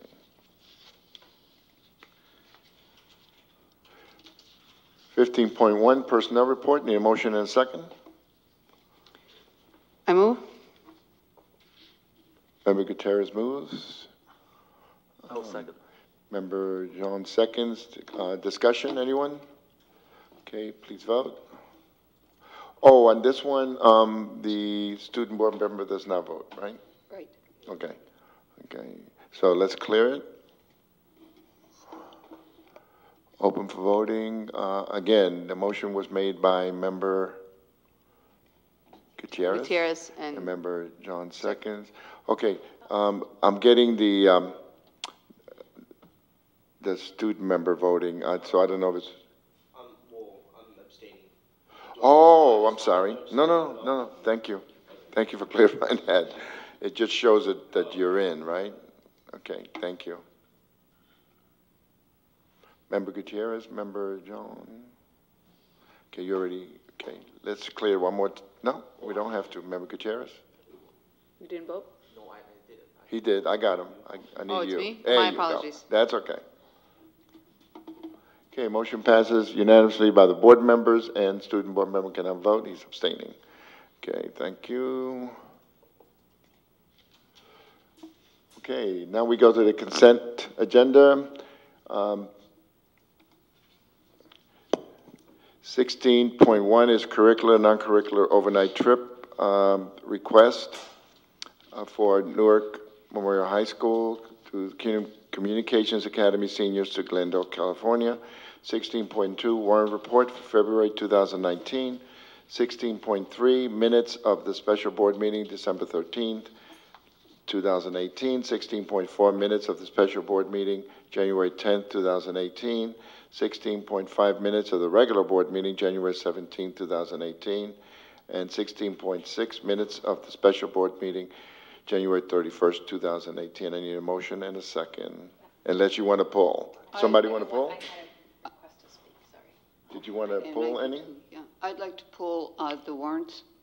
Okay, you want to pull 16.2. 16.2. Member Martinez, do you want to pull one? Same one?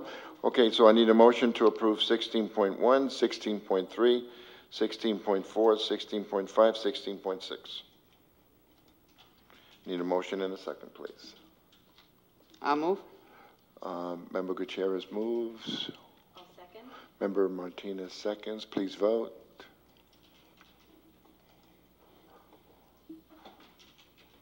Okay, motion passes 16.2, Member Thomas first. Right. There's 3 warrants that I have questions about. One is to ADA paved ramp for the Star Lab. Another is wheelchair lift at Kennedy. That's for $21,600. ADA sidewalk for the 700 building. That's for $5,300. So 21, 31. Anyway, it's about, you know, $40,000 or so for work that it seems to me we can be, instead of taking it out of the general fund, that we can be using either the bond or the Measure B. There's still some money, I understand, in Measure B. It seems to me that these are safety things that are bond fundable, and I don't understand why we would be spending the general fund money for them.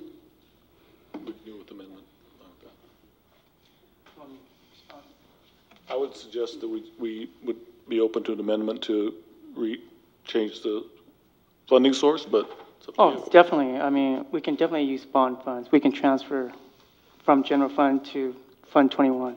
Okay, I think that's a great idea. So we'll bring that back? Well, Or we do it now? We can make with that amendment, Okay. I would Would you support it? go ahead. Member Martinez? There's other questions. It was request/comment.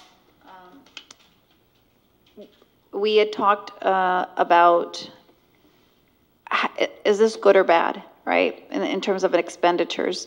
So when I look at warrants, I know that, you know, we're following the rules in terms of getting the approvals and whatnot, but I think that this is the first place where we can start to understand how are we spending versus what's budgeted. And Kai, I know that we had spoken with you and Beverly around how can we get that monthly view from a plan versus actual, sorry. So I just wanted to touch on this one because I think this is our first point to understand where we're having the variance from our plan.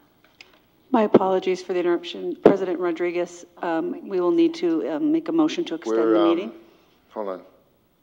We got 3 minutes, so we can vote this if, are you okay to move it on?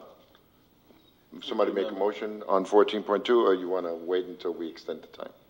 I move that we extend the time to 10:30. Okay. Okay, hold on. Clear it. I second. Please vote. Okay, 10:30. Hopefully you're not long-winded, and we can go at 10:15. Okay. Not you, Member Thomas. I wasn't talking. I wasn't looking at anybody. Okay, Member Thomas. I need a motion for 14. I'd like to move with the amendment that was requested by Member Thomas. 16.2. Okay. Member Gutierrez makes a motion to approve 16.2, the warrants, with the amendment that Member Thomas put together. Okay. Okay, I need a second. I'll second. Member Martinez seconds. Please vote. Motion passes unanimously. Thank you. Okay, let's wait on. Okay, on the expulsions, I need a motion and a second on 17.1. I move that we accept the staff recommendation on 17.1. Okay, open voting. Okay, and this one, the student member doesn't vote either, right? Okay, just board. Okay, so he can abstain. Okay, thank you. Okay, I need a motion and a second. I'll Member second. Gutierrez. Who made the motion? Member Thomas? Member Thomas. Member Gutierrez. Thank you very much. Please vote. Okay, motion passes 3-2. Member Gutierrez and Member Jean have abstained, but we still have the majority that wants to move on it. And so it's accepted, and also the student member abstained because they can't vote on this. Okay. 17.2, confirmation of expulsion from prior district and rehabilitation plan E 1819/16. Need a motion and a second. Okay, please vote. I need a motion and a second. I'm sorry. I move that Member Thomas moves. we accept the staff recommendation on 17.2. Yeah, thank you. I'll second it. And Member Gutierrez seconds. Please vote. Okay, okay, perfect. Okay, Member Joan abstains, so we got 4 yes and 1 no, abstaining, and student member. The reason I'm not asking why you're abstaining is because it's expulsions, okay, and we can't, okay, talk about it other than just vote. Thank you. Okay, next. Board of Education Committee reports, announcements, requests, debrief, and discussion. Student member, you want to go first? No, I don't have anything. All the stuff that's happening at the high school, that's exciting? Well, yeah, I gave it during the superintendent's report. I don't know if you want to hear it again. No, it's okay. No, if you have other stuff. Yeah, no, I don't have, I guess I can, the Rocketry Club is nearing its, is nearing the end of its I think we have like 3 weeks before qualifications are due. So we've been out every weekend launching behind Ohlone College at the Newark campus. We've been launching, we are waiting to get new altimeters to make sure we have accurate readings to send to the National Association of Rocketry to ensure that we can have a good shot at making it to Virginia. And thank you for staying with us all this time. Yeah. I appreciate it. Member John? No problem. Oh, I just have a request for because we talk about we're gonna have a special education report on the encroachment of special ed on our budget. So I just want to have an additional request to have a breakdown, a 2-category breakdown about how we identify the percentage being identified. Number 1, based on ethnicity.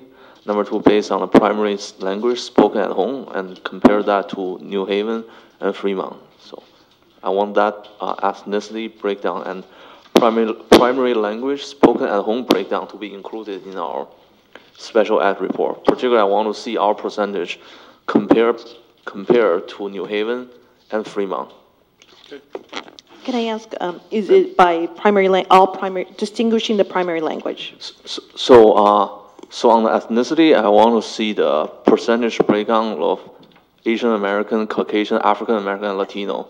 Primary language spoken at home, English, Mandarin, and Spanish. Mrs. Eustace, can you wait until, because one of my requests involves you, okay? Okay. Member Gutierrez.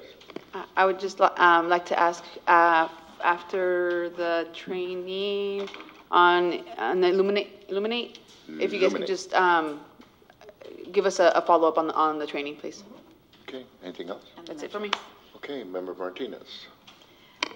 Just on Illuminate, it would be the follow-up on the training, but also the metrics that you intend to use concretely, please. Thank you.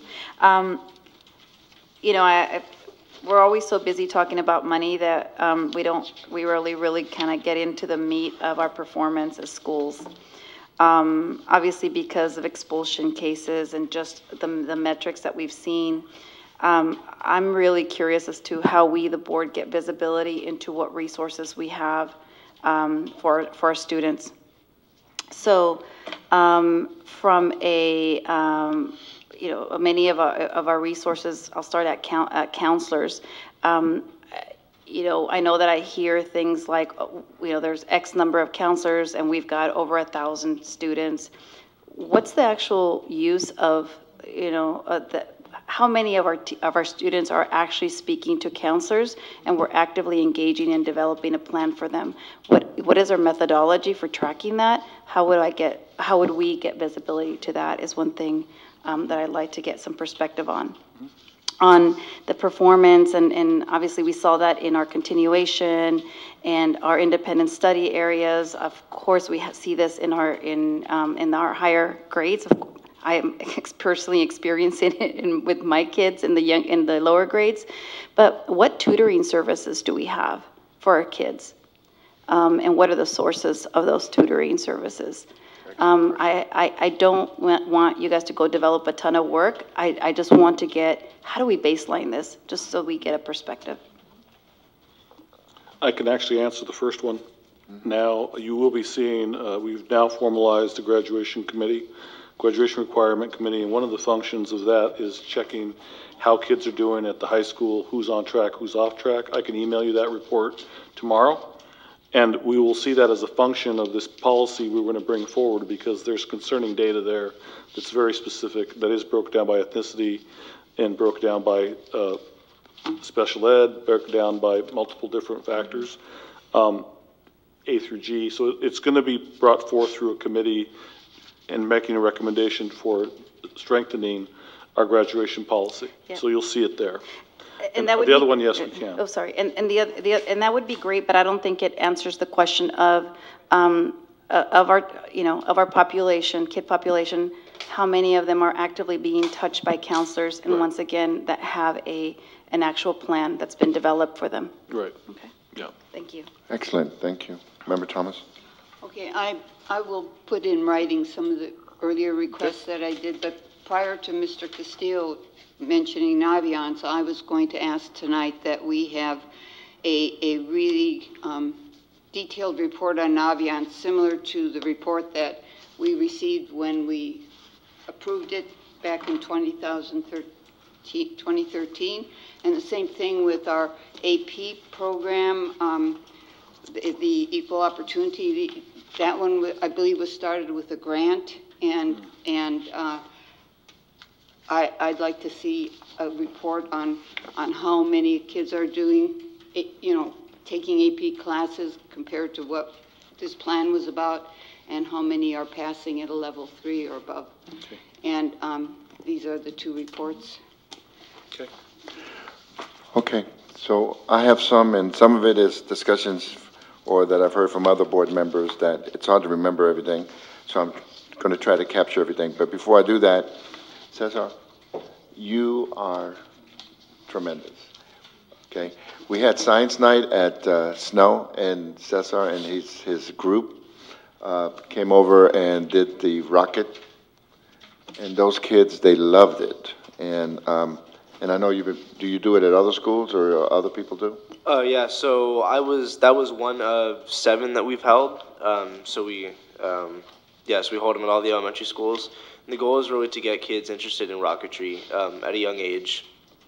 The rocketry program is something that I understand has a huge history at NMHS. We have won nationals, I think, in 2006, if I remember correctly. So it's a program that's been supported by School Site Council. We have a $5,000 grant annually. So it's something that people like myself who are on the Rocketry Council, we hold it near and dear to our hearts. It's important that we not only work for ourselves to get to nationals, but that we also continue the legacy, right, so that other students can have the same opportunity in the future. Okay, thank you, excellent. So over here, it lists all our names, and then it says student. I think Cesar's been coming to some of these, and I know Sierra was part of it. If we can just make a minor change and add his name on there for me, sure, if you don't mind. On the software? Yeah. Okay. So, okay, I have a few things. The special ed report, naturally, thank you for bringing that up. That's great. School closure, I think we're at a point, and I know I would like to get some information on the savings on, well, first we need to identify the school that's at 200, and then the savings derived from that, and also the savings if we consolidate schools. If we can, I know if it's just one board member, it's not going to work, so I know Member Thomas wants it, and do we have others? I have asked for that as well. I would ask, in addition to that, I don't think it should just be purely on numbers. Here's the lowest number, but rather we need to look at the geography of our city, mm-hmm, and make sure that we're going to make the right choice, right, in terms of how we would consolidate. It may not be the school with the lowest enrollment. Exactly. No, it may not, because for instance, in talking to the superintendent, Lincoln Elementary, out of their 400 students approximately, only around, I think Kai told me, only around maybe half of them belong to Lincoln and the other half. Yeah. Okay. If I can add. Yeah, go ahead. If I could just add to that same request in regards to the numbers that are being requested for school closure, but also the possibility, and if we can get numbers in regards to other programs that we could use those schools for, whether it be like a magnet school, or things of that sort. So if other programs that could also be cost generating or help with enrollment, where it doesn't necessarily mean that we close the school, but we can use it for other purposes. Okay, thank you. Mrs. Eustace, this is the one for you. I got a text on one of the parents that was here. It's part of the classified group, and they were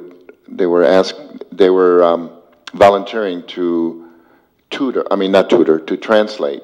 So maybe we can have a meeting, if you can help us get the parents together or the employees that are Spanish speakers or anyone, and we can do it in Spanish. Would that be possible? I don't know if we can translate the report that Mr. Nguyen, is it possible to, I don't know what the cost is there. I'm happy to meet with the employees. I think that's one part of it. I don't sure about the if we're gonna have parents? someone translate a board meeting or an official document. We need to have a official translator.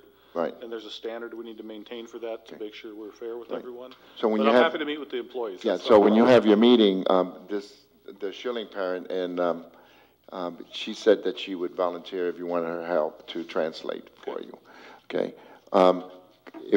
Could you help Mrs. Eustace get some of your Spanish speakers together? But I don't think they fully understood the presentation on the fiscal, and that's very important that they understand that. Okay, thank you, and thank you for staying. Appreciate it. Okay, I have just a couple more expulsions. I know Mr. Winton is retiring. It'd be nice to have a board workshop. I think with new board members, it's important to understand the whole process, and maybe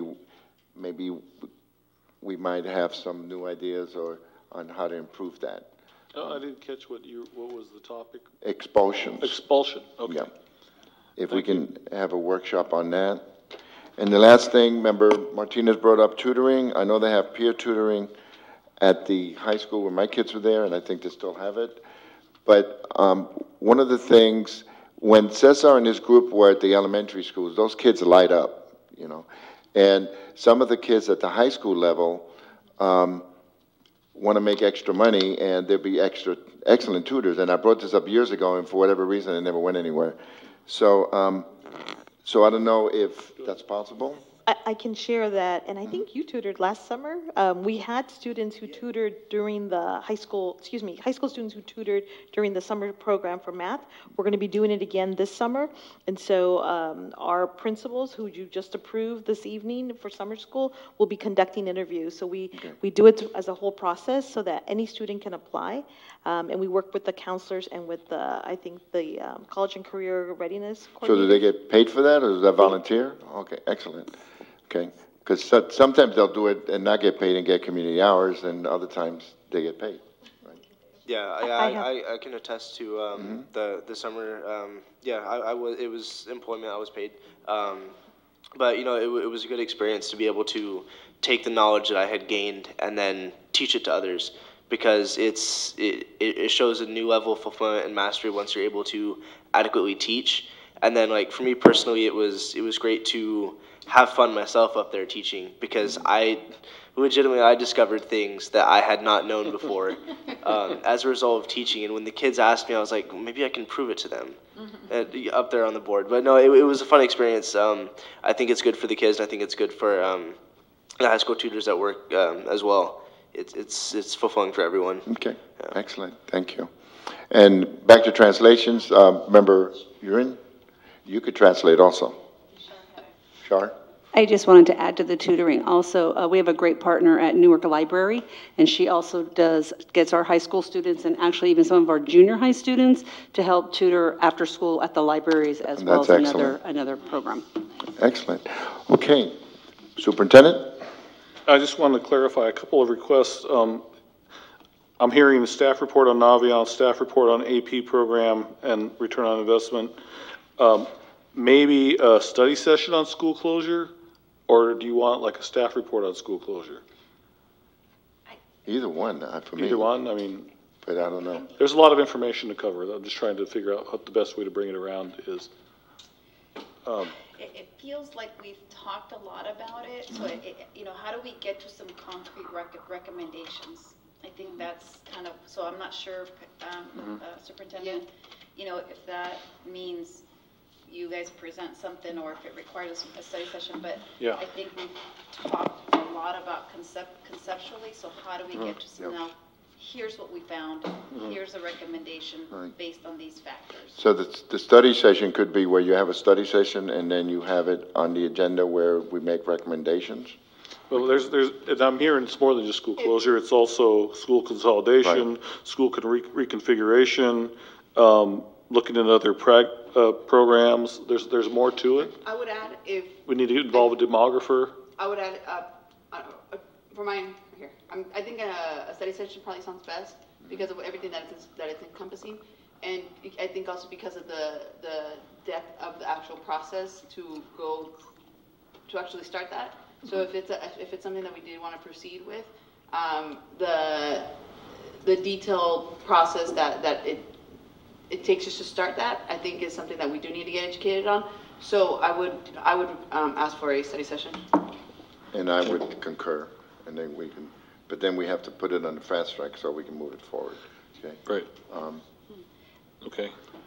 That helps a little bit, yeah. Sorry, again, the only request though is, many times, in my short experience, our study sessions are just kind of, we're rehashing kind of the thing that we already talked about. So if we could at least, you know, maybe prior to the study session, work with a couple board members to say, okay, here's some of the pre-work that would be required, so that we now are closer to getting to a decision when we do meet as a study session. Okay. Is there two board members that want to work with Member me? Gutierrez.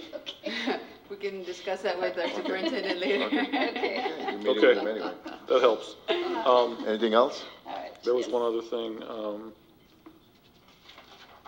No, I think we'll be able to, in agenda setting sequence when these things happen, so we'll work through that. Okay.